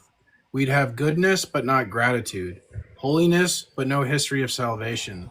God's goal wasn't to create automatons who couldn't sin. It was his goal is to reveal his character through a real story of rebellion, rescue, and restoration. Well, that story. Yeah. So the key word there is God did not create automatons. Yeah, but I like this what it says about the story of reality or existence or whatever. It displays His justice against sin, His mercy towards sinners. Without the fall, there's no cross. Without the cross, no revelation of sacrificial love. Yeah. The glorified will isn't arbitrary. It's the result of redemption. It's not something God forces on creatures. It's something He brings about through union with Christ. Yeah. Christ obeyed where Adam failed, and we share His perfect will and grace. I believe that constitutionally, Adam and Eve were the human race, and then they simply procreated. And so had they decided not to be disloyal, God would have then given them the option for them to eat of the tree of life, which would then have permanentized their disposition of loyalty. But with the fall of man, God provides redemption by which he can redeem us and permanentize our choice to want to be reconciled permanently. You get a lot of unbelievers, especially the philosopher bros, going, well, if there's not going to be sin in heaven, why God couldn't made the world like that? And they're basically ignorant of theology. Well, I noticed they'll speculate. Well, hold on a second. Hey, Angry Red Atheist, come on up. I'll be glad to talk with you about your view and my view about Adam and Eve ever existed. Come on up. I sent you an invite. I'll be glad to discuss it with you. Let's see. Present a DOI number that shows that all humans come from a single parent, Darth Dawkins. Okay, Oh, well, wait. first of all, if you let's say you and I are in a building together, and you ask me what's the weather outside, and I look out the window and I tell you that it's raining outside, right? Am I communicating to you a model? I didn't hear a DOI number. I didn't hear a clear answer to my question. If I tell you it's I raining asked you outside, first. Give me the DOI number. okay, look, dude, if you're going to be a jerk, you're just going to get removed, okay? And your Well, go claim that fuck Adam yourself. and The Eve never barely bigoted existed, goat fucker Foreskin collecting deity that's giving you brain rot from all the anti-intellectual bullshit you okay, follow. This is all what right, let's. your brain on garbage vantal apologetics Oh, says guess you what? are. You know what's interesting? You know Yes, what's go fuck interesting? yourself. I get it. Go You fuck. know what's Are interesting? you so Yeah, you know familiar what's with interesting? I had him prior blocked. His account was previously blocked. See, this is the brain rot of these people. They spew they spew mocking, ridicule, and sarcasm because they don't have a substantive defeater. And then when you start to try to talk with them rationally, they just go psychotic, like what you just heard. Yeah, Darth, I'd rather you not block them though, because like I follow them, and when they go and bully other Christians, I go and help those Christians. So like when you block them, then Okay, I will. All right, I will not do that anymore. I'll just remove them. I just like I have this thing where I have to when I see them bullying other Christians, and it pisses me off. And I need to go in. Okay, all right, okay. Your wish is my command. Okay. I appreciate you. No problem. That's entirely reasonable. So here we have another. Notice the vileness, the obsceneness. You know, because there's nothing there. You know, say, well, first of all, do you know why the out of Africa model was developed? The out of Africa model from was developed in order to evade the natural implications of racism within the theory of evolution. That's what I thought. Oh, absolutely. Yes, wasn't the original name for the origin of species? It was the origin of species by means of natural selection or favorable selection of races. The struggle of survival for the favorable races. Yeah, it's crazy. Like if you put a man on the moon, you get forgiven of all your past racism because no one ever brings up scientific racism. It's like never talked about, like it never happened. But there was like tons. That's why they had to do a materialistic mimicking of Adam and Eve. So this way they don't have different races developing, separately through evolution. Emery Lakatos said when they started calling eugenics pseudoscience, there was no real basis for that because of the problem of demarcation. That it's like a lot of our cultural bias determines what we value in science and don't value. Yeah. So Darwin, when he went on his trip on the Beagle around the world, it was I don't know how many, 4 or 5 years. He was personally convinced that the Aborigines in Australia and the people at the southern tip of South America, the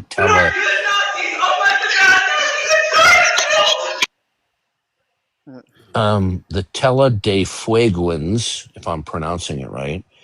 I mean, these people were not cultured. They were dirty. They were unkempt. And Darwin was absolutely convinced that they were on a lower evolutionary scale, because they were so uncultured, and Darwin came from a very cultured and educated background, right?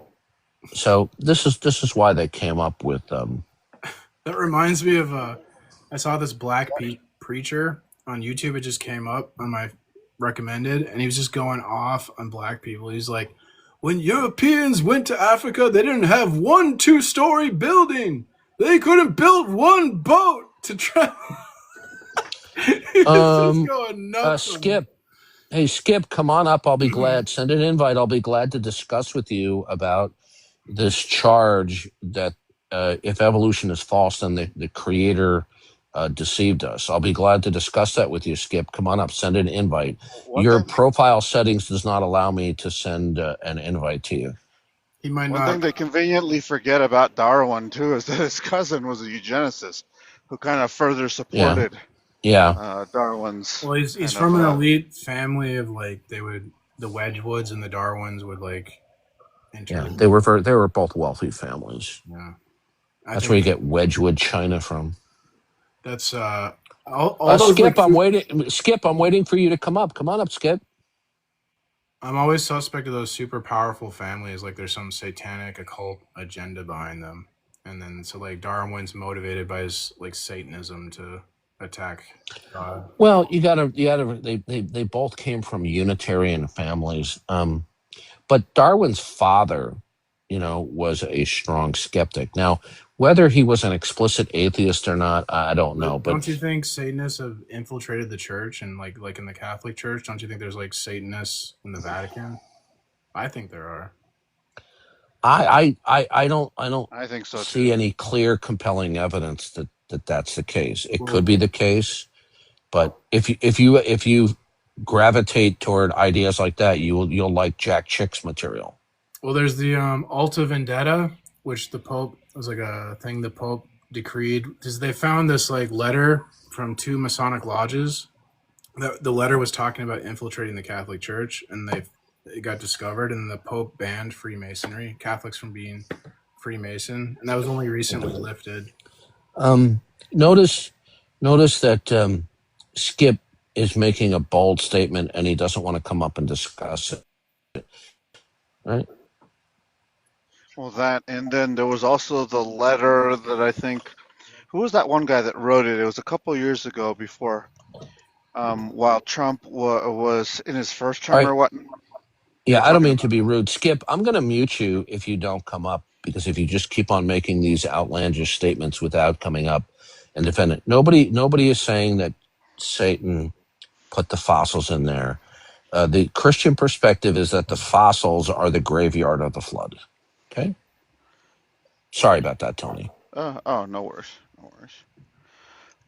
But there was a letter that was written in by some cardinal or bishop or something like that, talking about how the Catholic Church had been infiltrated, and it was supposedly like a letter to Trump or something like that. And I'd have to see really more compelling evidence. Well, I mean, what about what they're?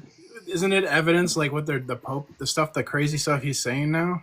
I mean, it's like insane. Well, I agree with you that the Catholic Church is apostate, especially with their ecumenism.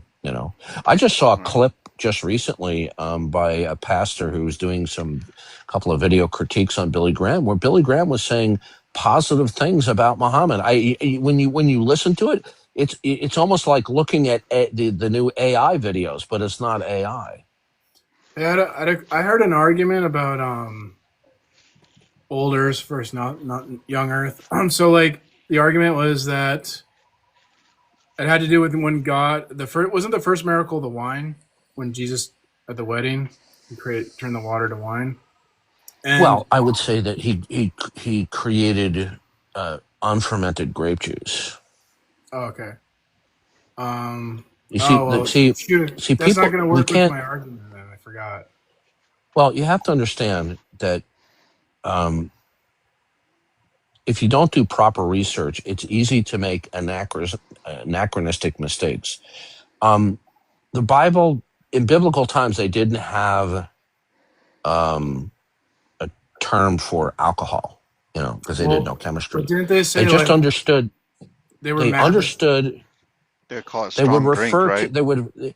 Well, in certain contexts, yes, but they understood that there was a grape. They not that they used the word fermented, but I'll use it for the sake of clarity. They understood that there was unfermented grape juice and fermented grape juice. Now, most people are unaware of how the grape juice was preserved. And once you become aware of how it was preserved, then this idea that wine was always fermented is ridiculous. So now, does that mean that there weren't people who would process it in order so that it would ferment without rotting? Yeah, but you had to do a special process to it. So what they would do is they would squeeze the grape juice and then they would boil it so that the water would evaporate. And it would turn into a very thick syrup, if not a jam, that they would put in large jars, seal up, and then they would store it. And then when I wanted to use it, they would bring these large jars into the marketplace, open it up, and then just reconstitute it with water. And it did not have a very long shelf life. They didn't have refrigerators. And so unless you specially process it by adding some sugar and some yeast and things like that, you have to specially process fruit beverages. Otherwise, the fermentation process, it will rot. So like, Okay. well, I saw an argument where a guy, so like, you know how they make the thing about they were mad because you're supposed to serve the good wine first, and then Yeah, this is another mistake that they're making. So what this is referring to, I'll give you a perfect analogy. It doesn't prove what I'm saying, but it's a very powerful analogy. We all remember going to family members' houses for Christmas morning, okay?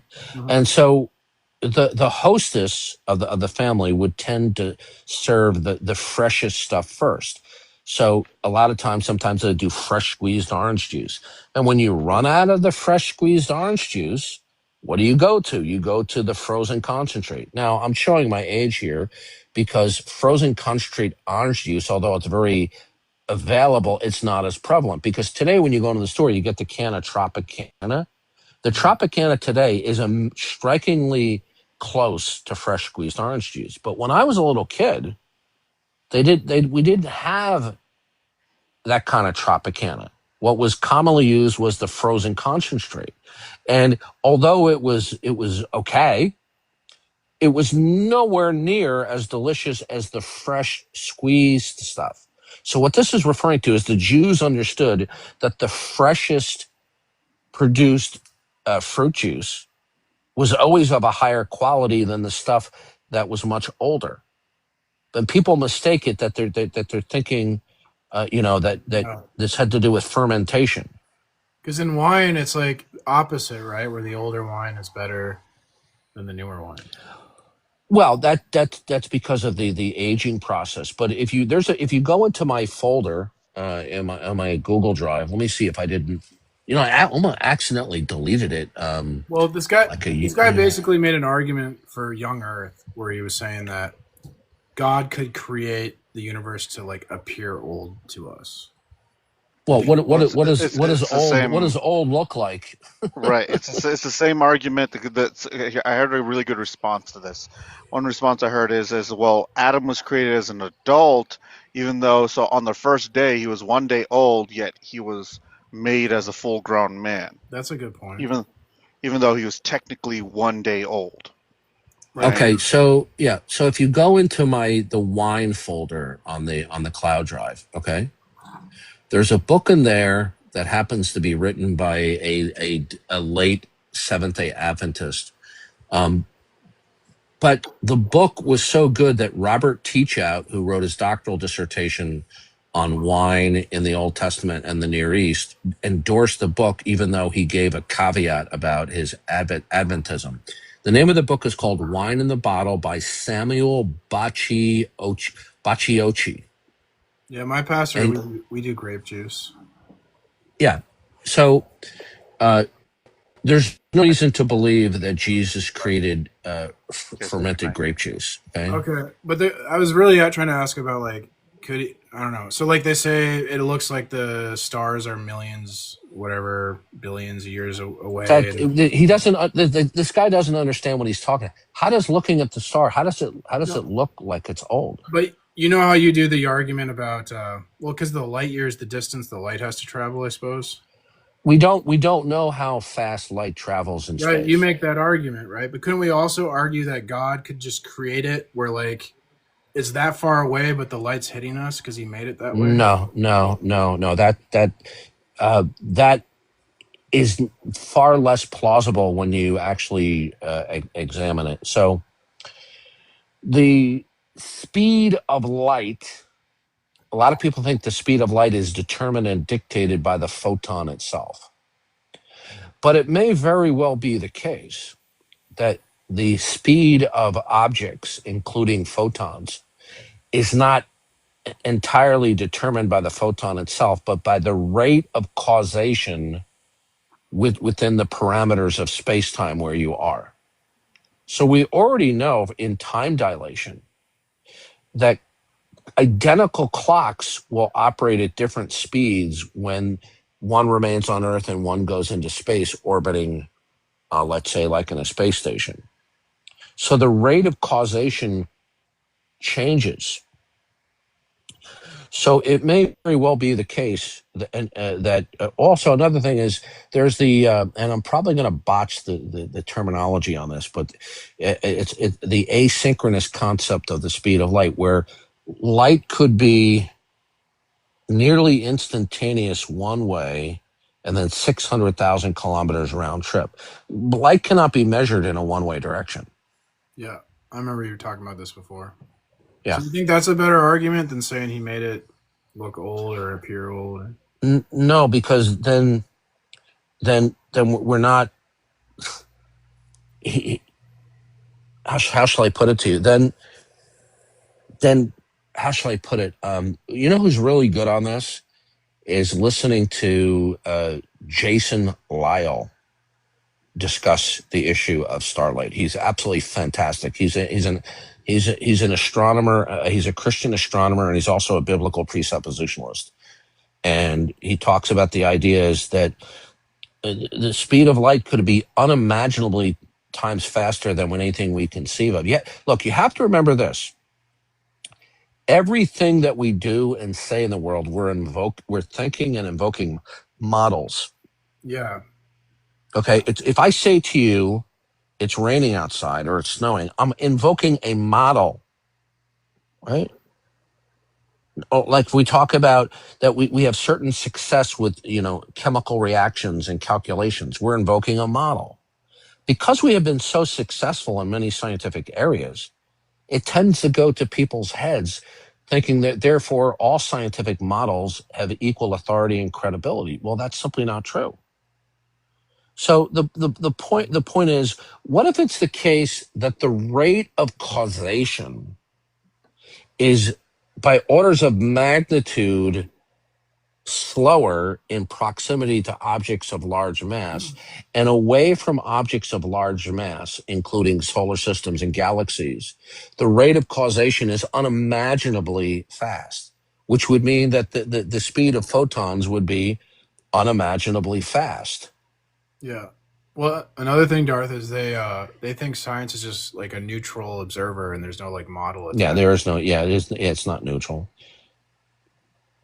But usually, people who say stuff like that are not either well studied or they're very biased. By the way, in the creationist folder, there's a ton of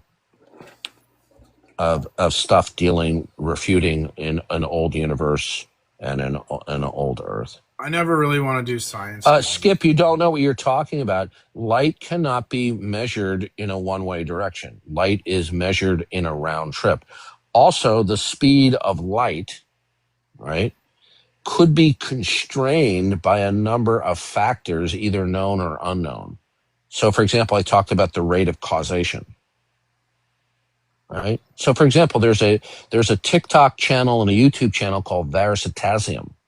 It's not a creationist, and he talks about that the speed of light may not be dictated itself by light itself. It may be the product of the rate of causation given one's locale in the universe. We should have talked to that guy. He kind of left. Whoops. Okay, Skip, I'm going to mute you. I would block you, but P. Mars does not want that. Again, you want to shoot your mouth off, but you don't. And neither are you, Skip. Yeah. TikTok physicist. Yeah. It's like that guy who says he's a quantum mechanic. What do you mean we're using induction? By the way, when I watch lectures on quantum mechanics from time to time on TikTok and on YouTube, there are lots of problems with physics theories when it comes to quantum mechanics. A lot of problems. Welcome, 3. What would you like to say? Hey, what's up? I'm pro-choice, and I wanted to see what would be the argument for number 4. Why? Because human beings are made in the image of God, and indiscriminately destroying the image of God is evil in God's sight. Oh, awesome. I guess what would be the argument that God exists? That God has revealed himself everywhere we look. The world, from the smallest scale to the grandest scale, appears to be designed with the impossibility of defending that it's an illusion of design.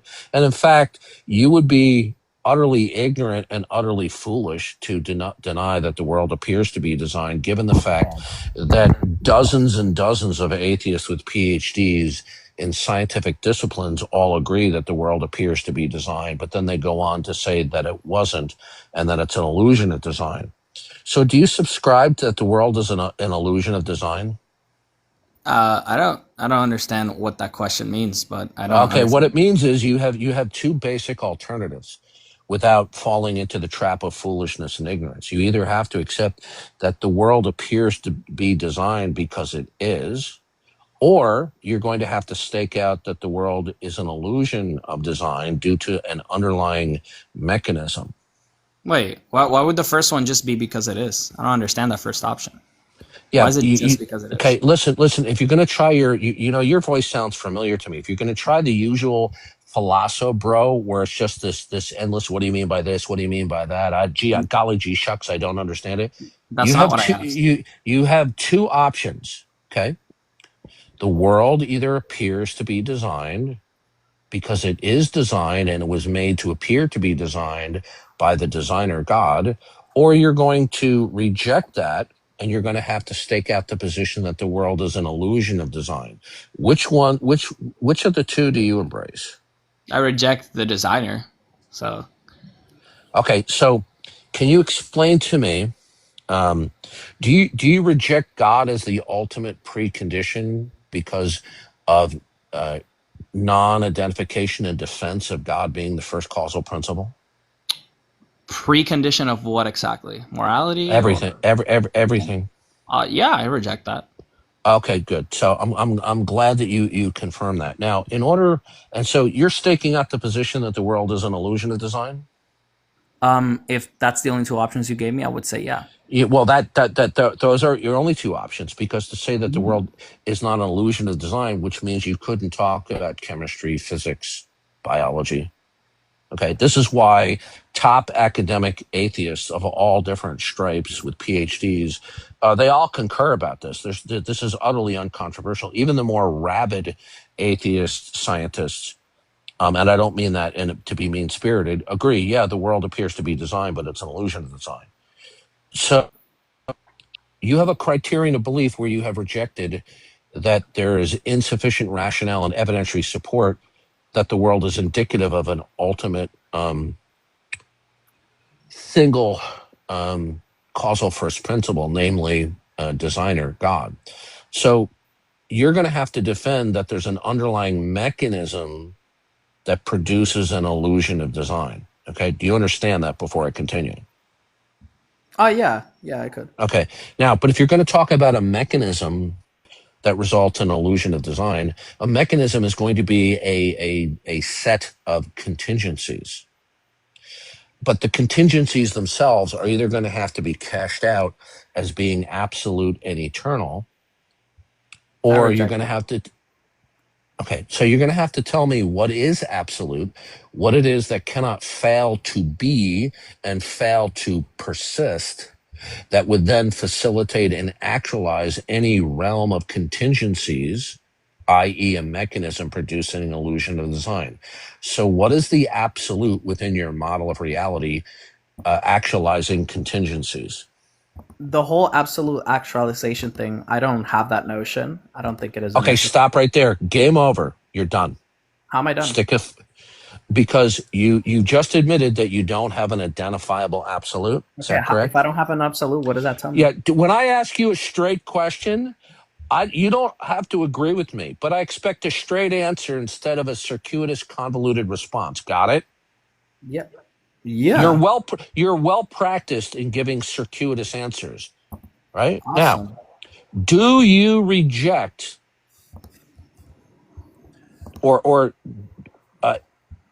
Do you have an identifiable, defensible absolute, I that don't which know why I cannot need an fail to? absolute. I'm not done yet. Do you have an identifiable, defensible absolute within your model of reality that will be characterized as not failing to be, or can fail to persist? Like I said, I reject an absolute. Good. Therefore, your claim, then what you're doing is you're saying that there is a state of contingencies Mhm. that exists as being and persistent Mhm. by something other than God. So what is the something else that actualizes contingencies in order to produce an illusion of design? Again, I don't think you understood my answer. I just No, don't think it. I don't think I'm about to. I don't Why think are you you understand. interrupting me? I'm about to kick you because you're You're dodging my interrupting me. question. You're dodging my question, which is what You're most interrupting me. deceptive atheists like you're doing. Now, You're what interrupting is me. it? What is it? Okay, listen carefully. What is the Can you stop something interrupting me? else? Okay, Three, yeah, three, three. goodbye. Good. Goodbye, Okay, retard. but okay, yeah. See, the mask comes off once you start asking them very precise metaphysical questions, and their case begins to implode and collapse. Then they go to death by mod. Yeah, Okay. he's just a deceptive person. This is like when I played Yeah. that clip I played that when Yeah, they I've dealt with them before. So the point is this: is when you invoke contingencies produced an illusion of design, what you're saying is something else is actualizing the state of contingencies producing an illusion of design. Well, what's the something else? Well, the answer is nothing.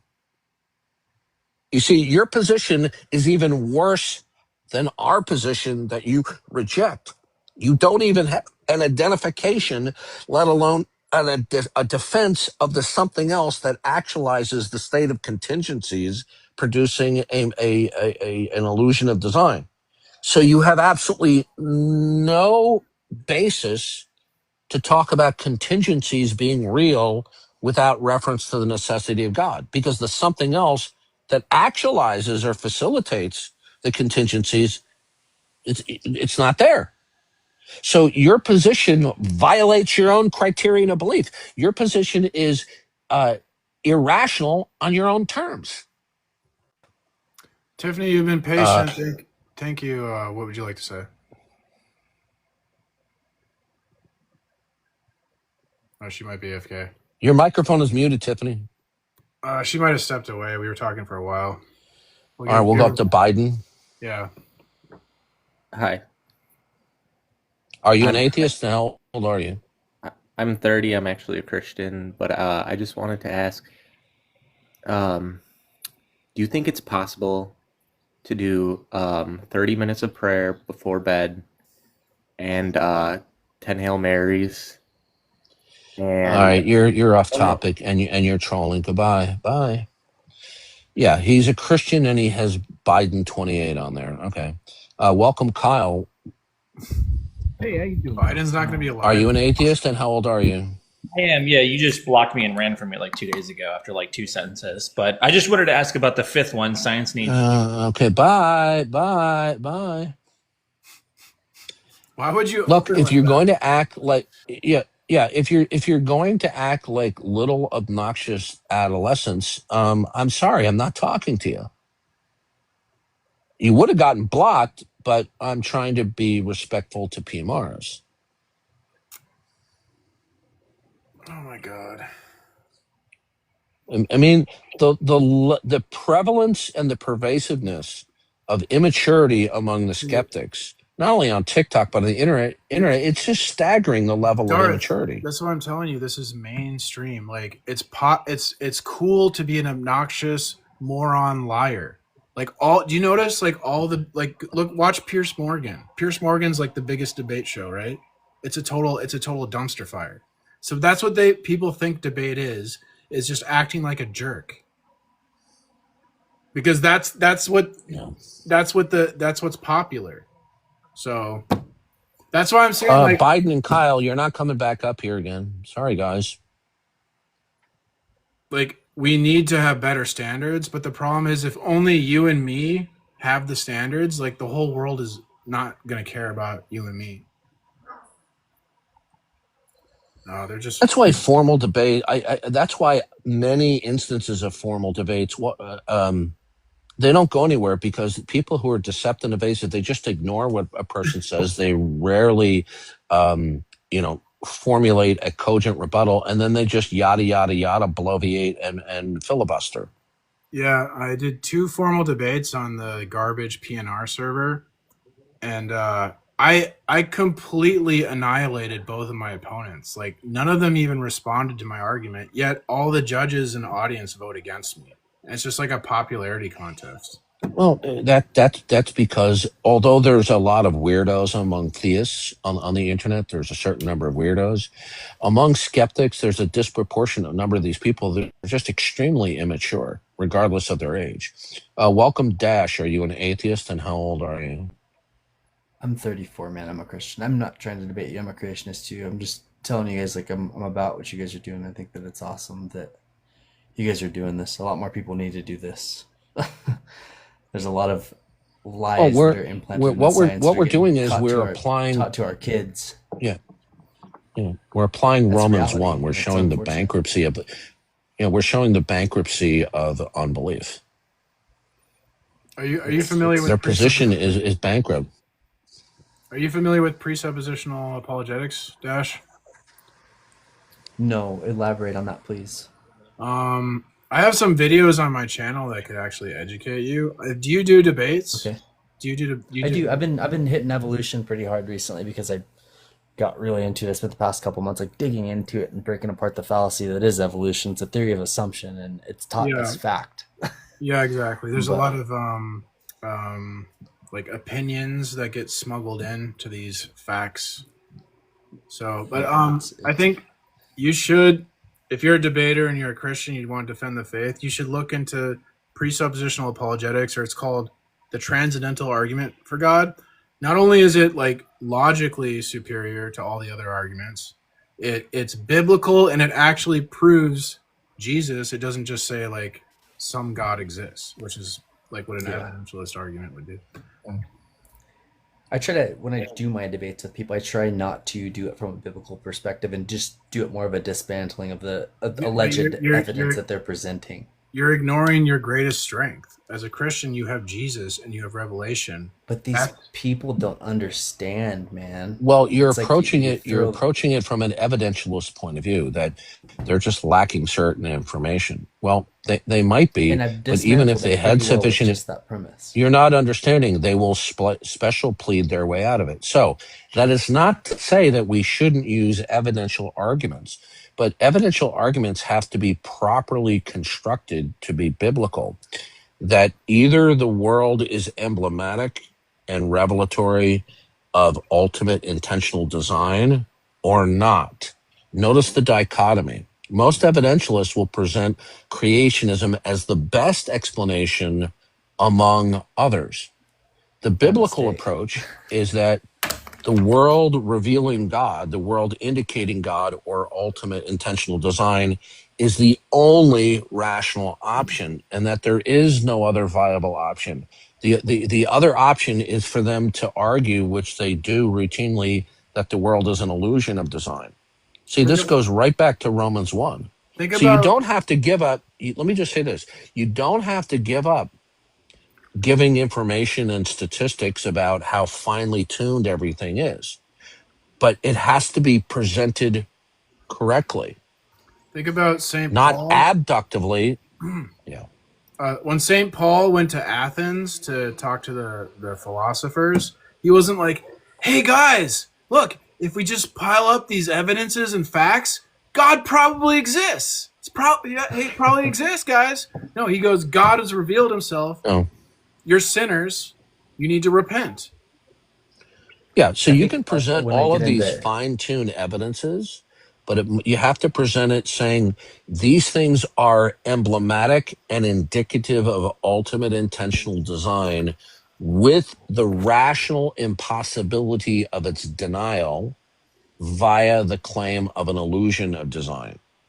Well, you probably can't learn it just in one conversation, but I got a lot of videos that I'll kind of go definitely into look them up. I followed you. People kind of form their own conclusions once they figure out abiogenesis. Well, this is like Romans that 1. statistical probability Romans of that 1 says the happening. world No, they overwhelmingly won't. They won't. indicates. Because of their sin, the Bible also says like their sin clouds their reasoning. When you're giving an evidential argument, you're assuming they have valid reasoning. But if they're committed to sin, they're just gonna reject. Doesn't matter. Yeah. Yeah, a reprobate mind. Yeah. I'd like you guys So to here, get back to your debates, but way I to like what you're argue doing. this is you can point out the virtual statistical impossibility of mutations building the entire genome, even given the most generous amount of trials, like a trillion squared Earth-like planets.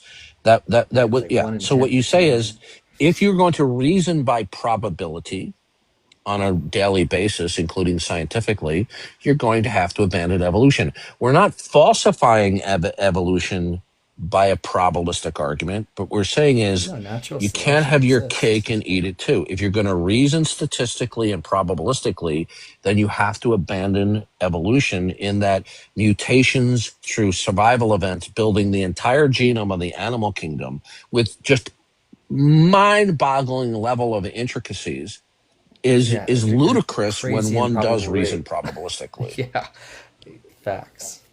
So what I do it is you're pushing the antithesis. You're presenting a dichotomy. Either the world clearly indicates design and by God's purpose or not. And then you show them the not position, which constitutes that they will say, and dozens of atheists with PhDs say this, yes, the world appears to be designed, but it's an illusion of design. The illusion of design cannot be defended because they don't have a defensible metaphysic to ground that there's a mechanism that is actualized by something other than God producing an illusion of design. Corey, you got a nice physique there. What would you like to say? Thank you. I had two questions. One of it was about like the moral argument. I am a Christian, just to preface it. I'm just a little confused because I hear people talk crap about like precept, but I also hear them run like the moral argument. Doesn't the moral argument kind of count as like a transcendental Who are you talking argument, or about? is it Are you talking about theists or atheists? typically theists? I hear some theists talk bad about. Okay, well then 99.99% of them are uneducated and ignorant on biblical presuppositionalism, because once you have a good education in biblical presuppositionalism, you can begin to question them, and they will have to cave. And I've actually done this. When I say cave, they're going to have to admit that we're right. You can present 'cause the it's argument. biblical. There's three ways you can do the argument. You can make it morally, you can make it an epistemic argument, or you can make like an argument about existence. Ontological. Yeah, I try to avoid those philosophy words. The problem with the moral argument, although it's true, it falls on deaf ears. They simply don't care. But What you have to show them, like when they say, I've been really liking the moral argument lately. I mean, all these arguments fall on deaf ears. But when they say like the Bible contradicts, I'll say, oh, am I obligated to reason consistently? Because obligation is going to require like an objective moral standard. You can't just point out that their value judgments and their putative logical statements, they're simply relativistic pronouncements. Yeah. Therefore, they're vacuous. Because they want to say they want to say human reason is like the final arbiter of what's true. But then it's like, who's human reason? Because all these philosophers, they reason differently, right? So how can you say like your reason? Yeah. There's no metaphysical grounds for what is the basis for speaking authoritatively about anything other than the self-revealing God. Because my reason would be just as authoritative as whatever your reason is. Like there's no like Supreme Court or higher authority. If you want to use the moral argument as an adjunct, if you're talking about somebody who's not openly hostile, that's fine.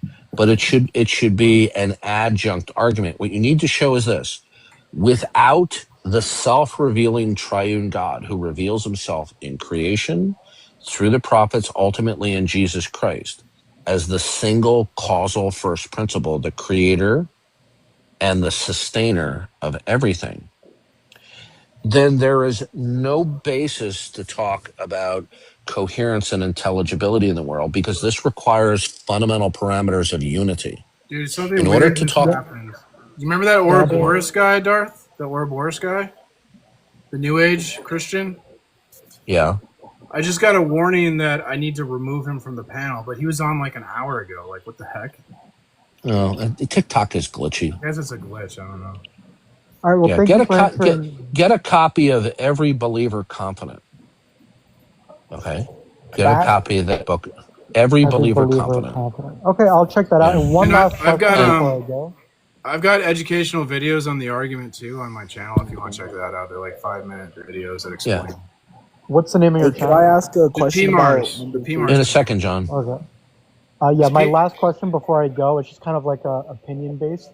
Once precept has already been established, in your guys' opinion, within the paradigm that, the presupposition that God exists, what is the strongest like evidential argument for God in your opinion? Like the Kalam, moral, fine tuning, What we're design. doing is we are recapitulating God's revelation in creation and in special revelation, culminating propositionally in the person of Jesus Christ, and showing that the property set that God has revealed in natural and special revelation is exclusive.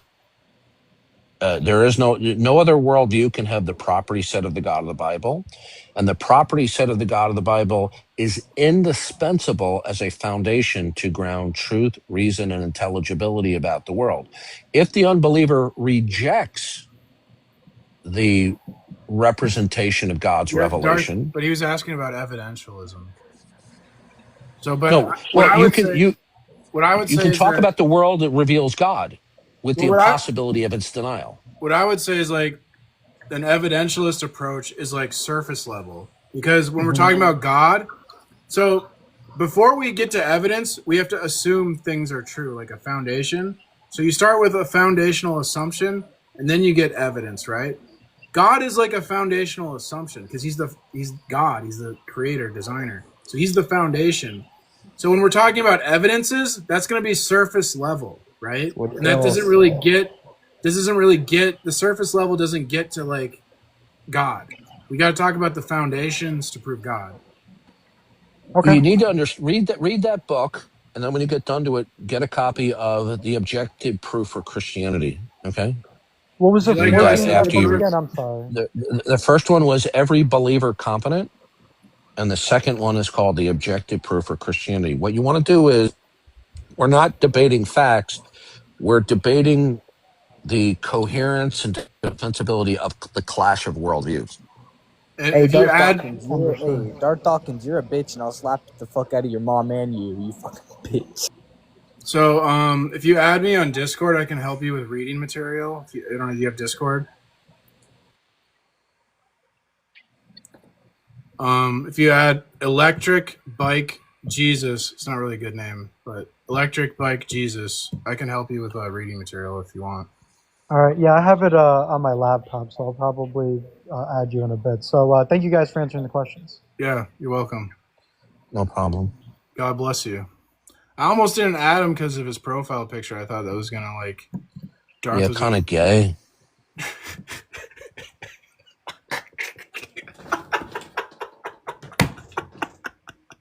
Well, oh my God. Oh Lord. I'm just saying it was a happy profile picture. Yeah. Gay.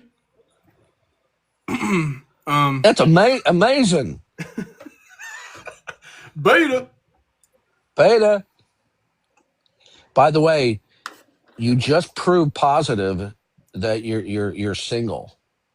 What? Because you were drinking from a jug. If you were not single, you would get reprimanded for drinking from a jug. That's true. I kind of prefer it because I don't know. I get like OCD that like dust or cat hair is gonna get in my if I have like a glass of water. Well, if you're the only person there, I don't see anything wrong with drinking out of the jug. Yeah. The only thing is you make sure you when you don't consume it all that it's refrigerated. Well, it's just a water. I don't like to refrigerate it. I like it actually warm. No, you're not understanding. Is the moment you start drinking it, the bacteria will develop it. You should when you are, let's say let's say you open up the jug, right?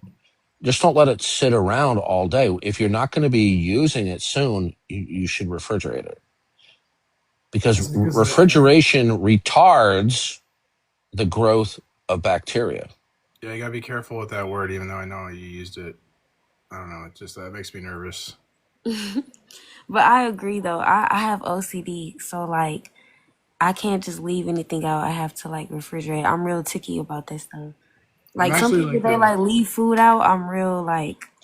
Like if I drink I'm like a bottle, that with food, but not with water. I guess. yeah, I drink a lot of bottled water, right? Me too. So if I open up a bottle of water, and let's say I open it up and half is left, I don't have a problem drinking it the next morning. But you shouldn't have like a jug, which has a larger volume of drink, just sit around for long periods of time on refrigerator, because then you have the bacterial growth. Yeah, I feel like that would irritate my stomach. Like. Yeah, that's why it's important to keep things refrigerated. Well, thank you for that tip. I didn't think about that with water. I'm like that with food because I know that if you leave food out for I think it's 2 hours, Oh yeah, especially meats. So whenever I cook, I'm quick. I try to get the food into the refrigerator really fast. Yeah, I mean, you don't have to be anal retentive about it. It's just like let's say you drink half the jug, right, and you're going to go to bed. Stick it in the refrigerator. Yeah, you don't want to let it sit out for hours and hours and hours and hours and hours. It's not. I'm like with bacteria on my hands. Like I wash my hands like 20, 30 times a day. Like I'm always washing my hands. Well, that's a good thing, but it sounds a little excessive. I am a little OCD about it. Yeah, I know. Well, you buy some hand sanitizer. Yeah. You don't have to wash your hands so many times a day. I actually make my own hand sanitizer or sanitizer. But you know what? I don't know if I got food poisoning or I picked up a stomach bug. I was bedridden for 2.5 days, and I was sick with a stomach bug for like 4 days. So, it's a good thing to wash your hands, Oh yeah. Getting sick is the worst, like from food stuff. And you're like, yeah, and I hardly ever get sick. When you're in the bathroom, it's like so painful. I was bedridden for 2.5 days. That's what that sounds like when I had my kidney stone. That was what that was like.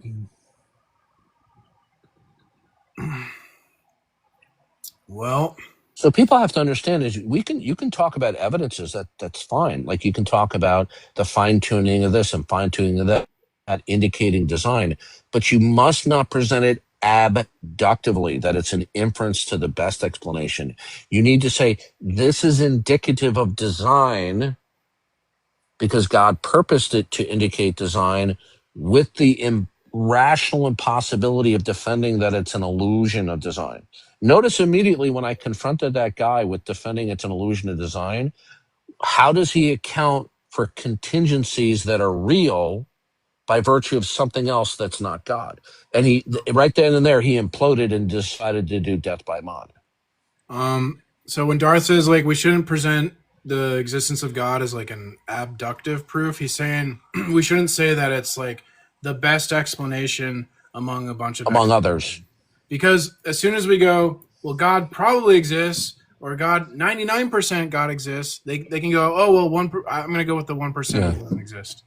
See, classical and evidential approaches need to be rescued, not rejected. We're doing an anti-skeptical argument. You know what I actually learned? This has to do with there's standard implication. So if A then B by standard implication, And then there's semantic presupposition, that if A, then B by semantic presupposition. So the difference is very key. Where like standard implication, if A is true, then B is true, right? But if A is false, then B is unknown, right? But what we're doing is a semantic presupposition. If A is true, then B is true, same thing. But now here's the difference. If A is false, B is true, because it's a semantic presupposition. For A to be true or false, B has to be true. So that's an anti-skeptical argument. That's why what that guy 3, or what these atheists or non-believers do, they'll just keep going, oh, I reject that. Oh, I reject that. Oh, I reject there's Exactly. It's just pulling either the contrarian card or the incredulity card. So that's why we do the anti-skeptical argument, because whether they say it's true or false, God still exists. You're done. Yeah. Yeah. You see, in a world where God is and he reveals himself, there's a foundation for speaking authoritatively and grounding that certain propositions are true and false. In a world without God, there's no identifiable, defensible grounding for truth or falsity. And you're all going to hell. I'm going to start emphasizing more the issue about the nature of unity, that the God is the self-revealing creator is the imposer of all the different levels of unity. And when they attempt to say anything, mathematics, science, reason, values, they have to explain the underlying unity that is actualized without God. They're taking for granted all, yeah. In the objective proof for Christianity, Bonson says unity is the name of the game when we're discussing worldviews. And so, like, most atheists, like a Tom Rabbit type, he'll think that he can just point out a contradiction in Christianity and that will falsify our view. But it's not about contradictions. It's about accounting for the unity to make sense of the contradiction. Well, first of all, their worldview doesn't have a basis for establishing the law of non-contradiction and the law of identity. Right. That's what I'm saying. So, like, it's about unity. It's not about contradiction. But they want to think like, oh, I can point out a contradiction in your view, and then therefore I win the debate. Well, no, because you have to account for unity. Because we're talking about worldviews. It's about unity. Well, the problem is Van Til is so right on this, and I have to learn too, a way of explaining it clearly to them that when they reject the revelation of God in creation and propositionally through Jesus Christ, their world is unconnected and unrelated. They take for granted that there are all these parameters of unity, diversity, and order. Okay, since they reject that God is the single causal principle, then what is the something else that is actualizing the unity that they need to be real without God? What they're saying is that the unity in the world, the order that they need to speak intelligibly, exists without God. Good. Well, tell me how it exists without God. And it turns out they're violating their own criterion. So Darth is arguing from existence here. But we also can approach this from a knowledge aspect, because there's a big clash where they're starting with human speculation and human opinions. They start with human assumptions. We start with God's word. So you see, that's a big difference, where their system comes from a human mind and our system comes from the mind of God. That's an important clash too. Well, we're coming from the authority of the revelation of God into creation, which they're going to immediately laugh and sneer at. But then the question is, then when they reject that revelation is real and consequently authoritative, they are implicitly claiming that their reason about the world at any scale is authoritative. Mm-hmm. So their system in a world where it reduces to their opinion. In A world where there isn't. Sorry. Yeah, go ahead. There's a lag. Yeah, their view is going to reduce to there's a lag there.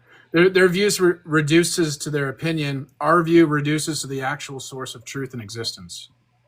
Yeah. If they reject for whatever line of reasoning that God is the single causal first principle who reveals himself in his creation, and that therefore all parameters are emblematic and indicative of him, then they're going to have to explain what it is that imposes the unity and the order that's in the world that they say is real without God.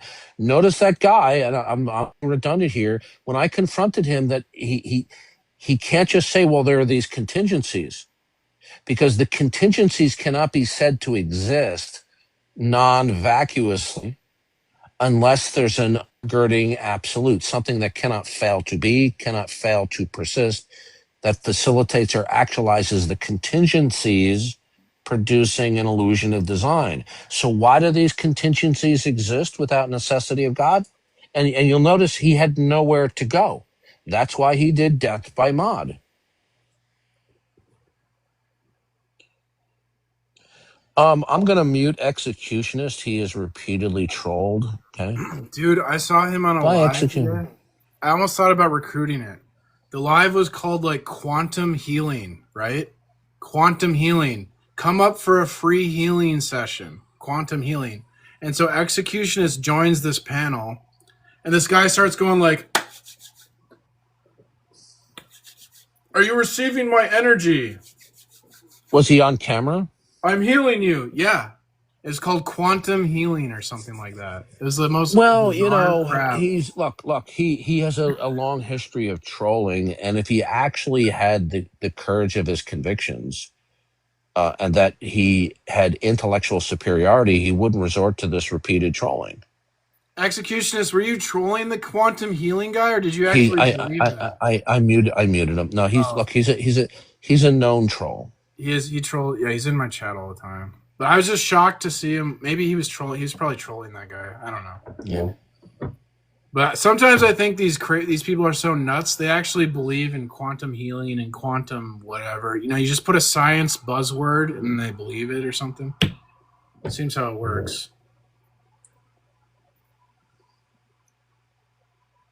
I think we should try to weave the gospel more in when we're doing precept. Although it always is there, but like. Well, we're talking about the revelation in through Jesus Christ. Now, how many of these people do not know the biblical narrative that Jesus is the second person incarnated in the flesh, was crucified, and he rose again from the dead for the salvation of our souls to those who repent? These people know this.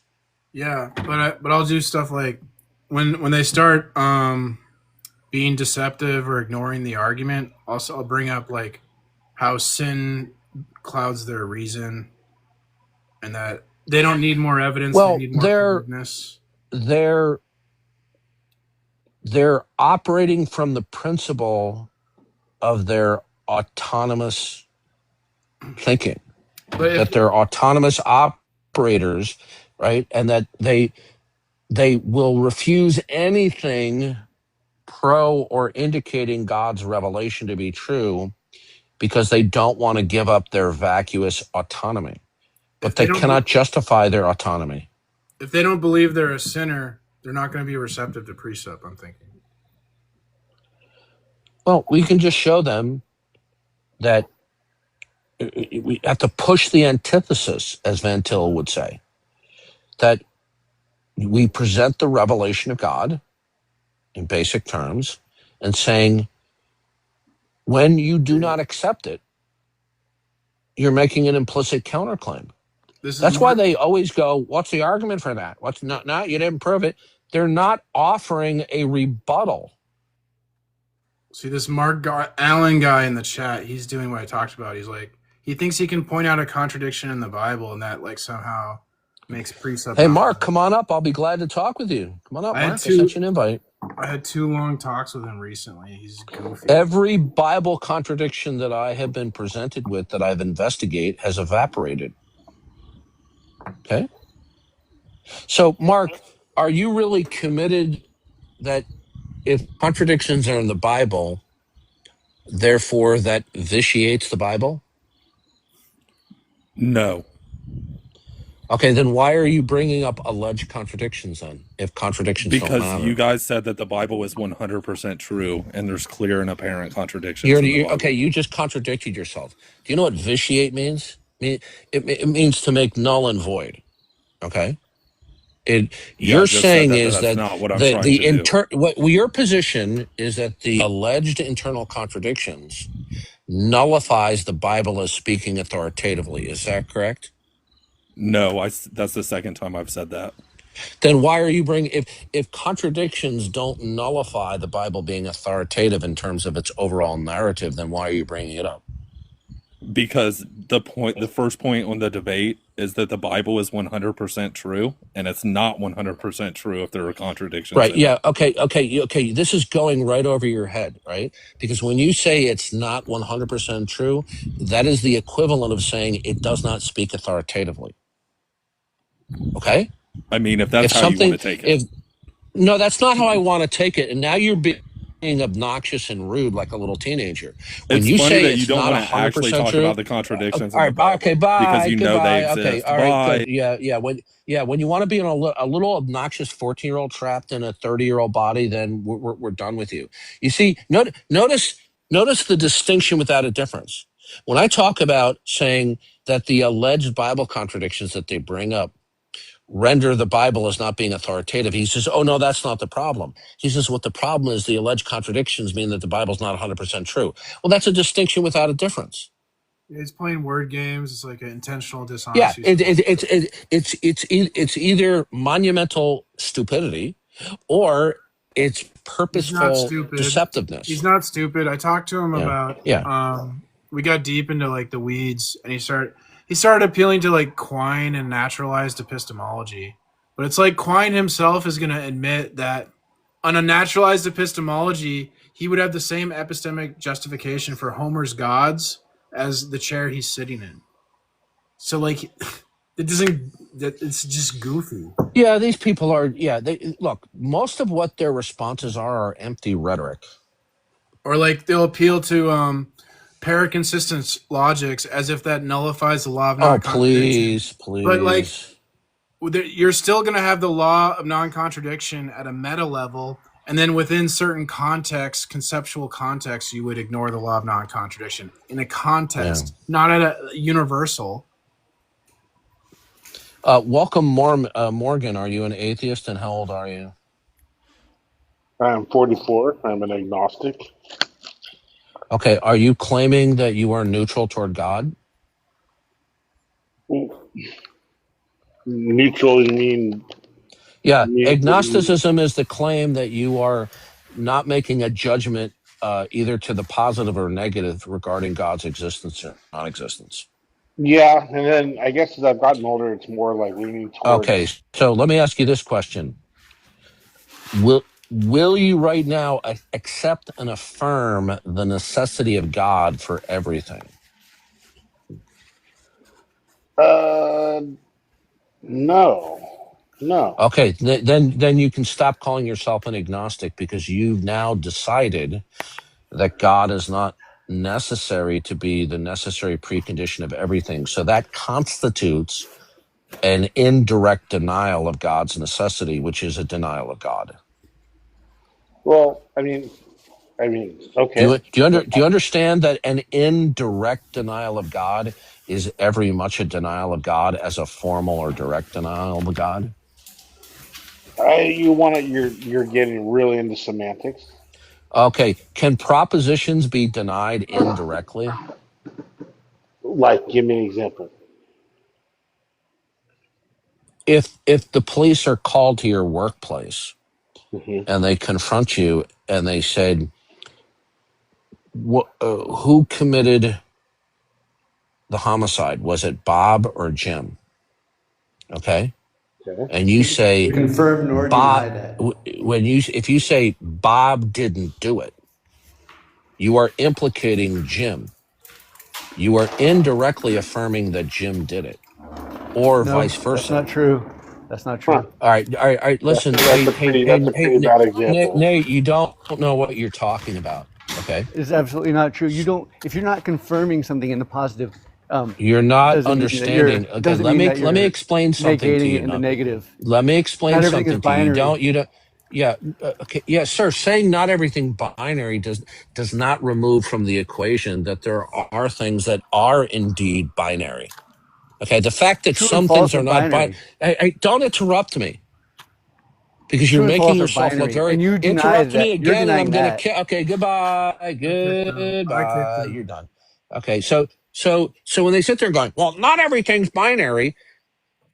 That's That's an bickering. adolescent retort that doesn't negate that certain Well, things wait. are clearly Why are you dichotomous and talking over? Why binary. are you talking over everybody?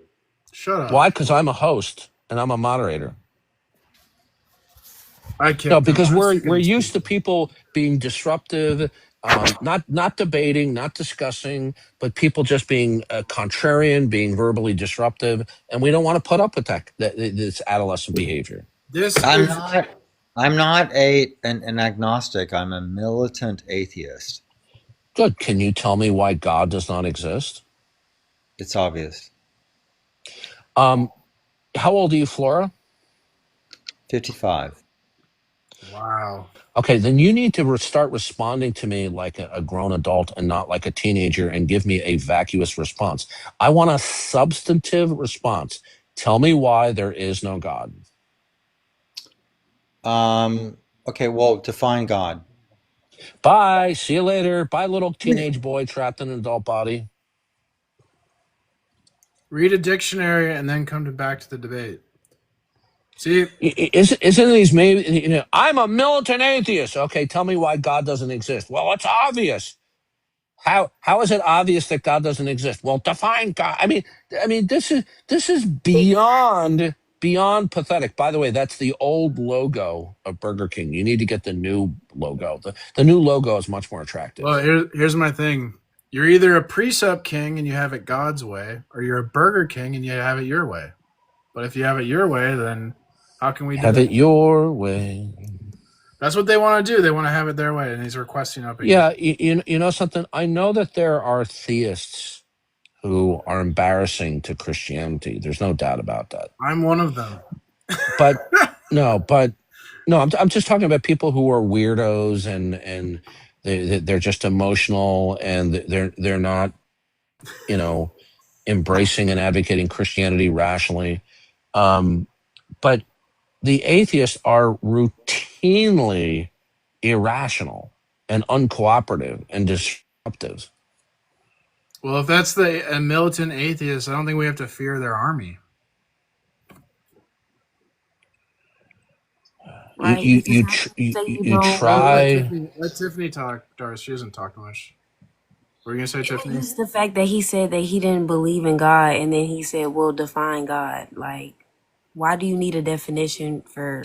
Exactly. That's an excellent point. How did he know to not believe in God if he doesn't know what God means? That's what I'm saying. Like, why do you need a definition? Like, I don't know. Good spot. That was a contradiction he made there. That was a good spot. Oh, yeah, of course. Yeah, it was. Yeah, Obvious. this is a little game. This is a little game that they wait. Morgan was just up here. Yeah, I kicked him. Maybe you want to behave better, Morgan? We can have a conversation if you want. Can you tell me how to behave better? Yeah, don't tell me what to do because I'm the host and Darth is a co-host, so we're the boss and we make the rules. If you want to make the rules, you can start your own live. Yeah, and we're not being abusive as hosts. We just are having a minimal standards that you have to. No. I'm sorry. My bad. I'm trying to understand how did I break the rules to get booted? What did I say? If you get kicked, you're breaking the rules. I know how. What because you said why can Darth overtalk people, but other people can't overtalk Darth because Darth is a co-host. Yeah. Do you know why I interrupt Morgan? Do you know it's let me tell you. Hey, Morgan, do you know why I interrupt people? Because I'm dealing with a wide array of people that are uneducated, ignorant on the subject, and they also have confirmation bias, where they're deceitful, they're evasive, they're filibustering. I've been doing this for 16 years. Almost on a daily basis with skeptics. And the moment when I ask a precise question that I have developed over 16 years to root out and expose the bankruptcy of skepticism, they almost always routinely resort to dodging, evading, filibustering, passive aggressive tactics. So when I interrupt, it's because they're not giving me an adult, transparent answer. I don't have to agree with what they're saying, but when they're not being transparent, they're being evasive, right? They're filibustering. Then I'm going to interrupt. And the quickest way to get kicked off my live is tell me how to run my live. I can't. I have no patience for that. Like, who the hell are you? Go run your Okay, own. so Morgan, were you the one who said you were an agnostic? Yeah. Okay, so I made it very clear to you, and I'm more than happy to go over it again with you.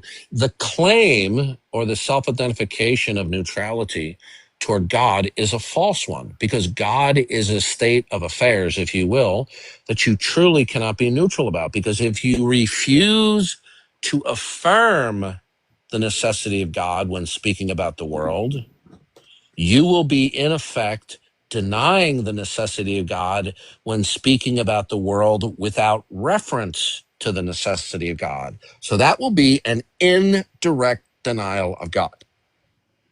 Okay. Well, here is my rebuttal. Are you ready? Oh, I can't wait to hear it. Do you think that you could lean different ways on the neutrality? Repeat the question. Do you think that I could lean to different ways of the neutrality you speak of?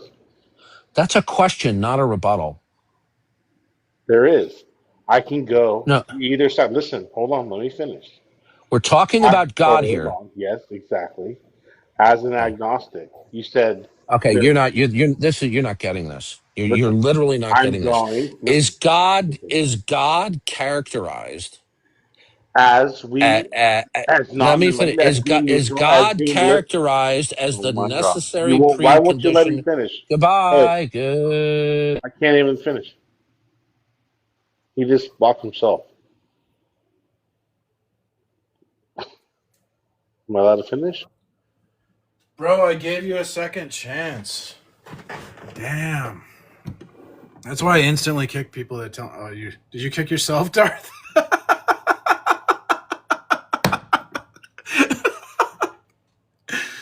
Did you kick yourself, Darth?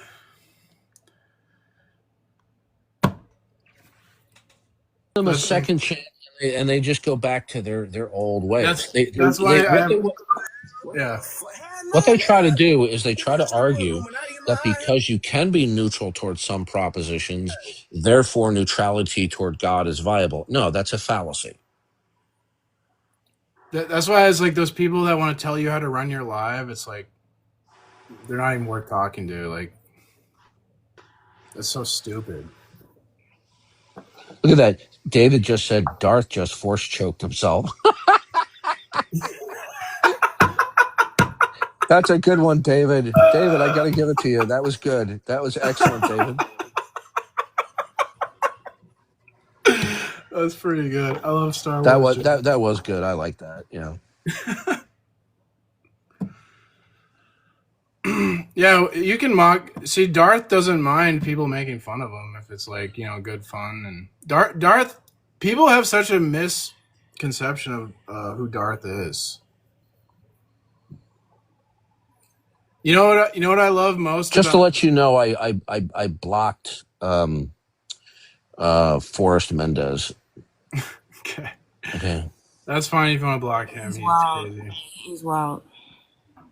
So the two things I love about Darth is one, he doesn't care how many followers you. Someone told me you told off Daily Dose of Wisdom. You know that guy, the YouTuber. He had Q-Top on his panel. Oh yeah. Because Daily Dose decided he was going to be a little feckless little weasel. Well, of course he is. That's what he is. But like, he has 1 million subs on YouTube, and a lot of people would suck up to him and try to, be nice. He could have 10 million, and I wouldn't care. That's what I love about Darth. People will treat you different based on your followers. Darth treats everyone the same. That's very Christian, and also Darth. He doesn't judge people by their past. If you have a sinful past, and you repent and you come to Christ, Darth doesn't hold your past against you. A lot of Christians aren't like that. A lot of Christians will judge you And on your listen, past. listen. How many of us who are Christians can say that we have a pristine past, Well, the reason or I'm a that Christian is we because don't have a I'm a yeah, sinner, right? That's why I need Jesus. yeah, If I that's wasn't right. a sinner, We're all guilty sinners before God. if I wasn't a sinner, I wouldn't need Jesus. So that's the whole reason I'm a Christian is because I'm a sinner. I'm wicked and I need help. Look, one of my best friends is a Christian for 40 years. I mean, we're almost like brothers. Um, he has a history many years ago before he became a Christian of substance use and alcohol use, and he became a Christian. He repented of it. What do I care of his stupid mistakes before he was a Christian when it has no bearing on his present life where he's following Christ? That's what the world does, on the woke, the woke, the woke. If you, Forever? Really? I was taught. Okay. Hello. I don't know what's going on there. So, like in the world, you make one mistake, and the world will never let you live that down. They'll never forgive you. The world never forgives you, and that's what I love about Christianity. We don't have to have our past define who we are. We can be reborn. We can change. So that's what's awesome about Christian. You don't like. Why do you guys want to not be Christian and let your past define you? I don't get it. Holda, you were like, hold that. Yo. Yo, what would you like to say? All right.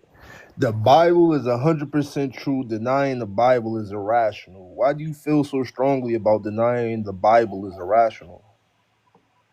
Because when we look at what the Bible represents,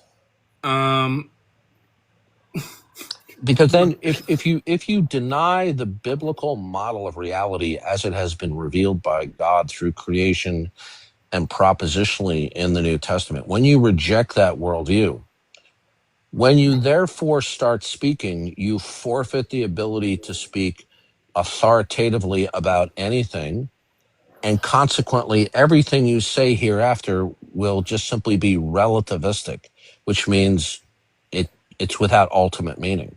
Okay, well, my thing is, I'm not here to dispute that the Bible isn't real. My thing is saying it's irrational to not believe it. I believe that's a far Well, stretch. let me explain to you why it is. When you have a basic grasp of the biblical worldview, which represents the Bible, you are rejecting that the world that we're in begins and is governed by a single, absolute, perfect causal first principle, namely God. God functions as not only the creator, but the sustainer of all the unity, the regularity, and the order of the world, which functions as a basic parameter of existence without which we cannot speak intelligibly about that world. So when you claim to speak intelligibly about anything and everything in your world without reference to God and his mind, purpose, and plan governing everything and sustaining all of the unity and order in the world, you have to explain how the unity and the order in the world is real without God, so that you then can Colonialism. speak. Yeah, Colonialism and dude. the Crusades. They literally went Okay. All right. across the Bye. All world right. Bye. murdering. Yeah. I'm gonna let you go because you're so ill informed and so low information that I'm gonna descend into insulting you, and people are gonna freak out. Colonialism. People don't understand that the Western colonialism vastly provided unimaginable greater benefits to the countries that were colonialized, in you know, spite of the negative things that are in it. what's funny is when the Europeans came to America, they were appalled by the savage nature of the Native Americans. Because when the natives went to war, women and children were like the first targets. They were completely like demonic in how they fought wars. And the Europeans were used to like rules and like there's a proper way to do things. They had no rules, these Native Americans. and people act like, we're just these mean oppressors. Like, No, I removed you. Hold that. I removed you because you made it very clear to me that you're woefully uneducated in these matters. You're bringing up colonialism that had nothing to do with what we're talking about. yeah, I agree with that. It's emotional. All right, yeah, I'm gonna bid you a farewell. I'm gonna go to bed. Thank you for Yeah. having me on. I think I'm gonna crash too. But I did block a couple of people recently, but they were Forrest Mendez. Okay. Okay, I'll just leave those blocked. All right, but I won't block anyone else unless it's like Forrest Mendez. Okay, thank you. I appreciate that. Okay. Have a good night. All right. I guess I'll talk to one person. I'll probably go to bed.